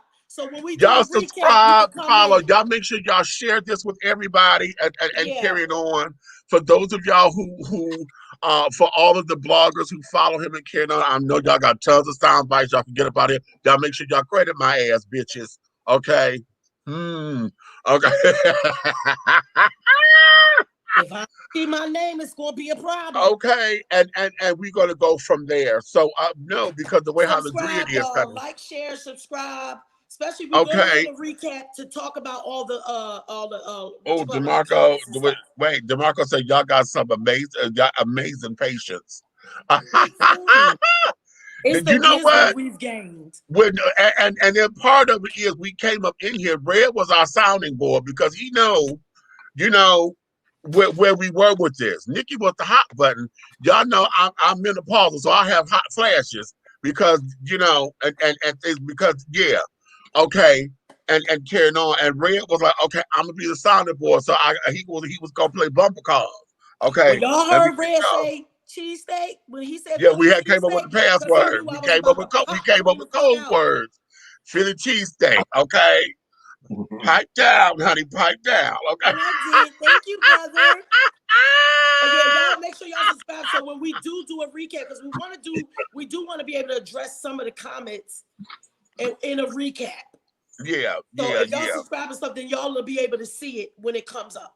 It Right. wasn't that we Okay. didn't want to answer y'all. We just wanted to be able to get the interview. That's all. Exactly. So we're gonna do it, and then a lot of what y'all was saying, we end up getting to anyway because a lot of it was this that, and other. So having said all that, honey, you may finish all of your crumpets, my darling, because the tea has been dished, and you've been dishing tea, darlings, with Big Meach and Aunt Nikki and the big guy allied over there. That's Big Red, honey. If you love me, if you love us, tell all of your friends, honey. If you But hate me or if you hate us, tell all of your motherfucking enemies. every last But one. do know this. Uh, any way, state, style, form, or fashion, everything that we're doing right here will move forward. We thank you guys so much. We'll see you guys on the next go round. So, having said all of that, my darling,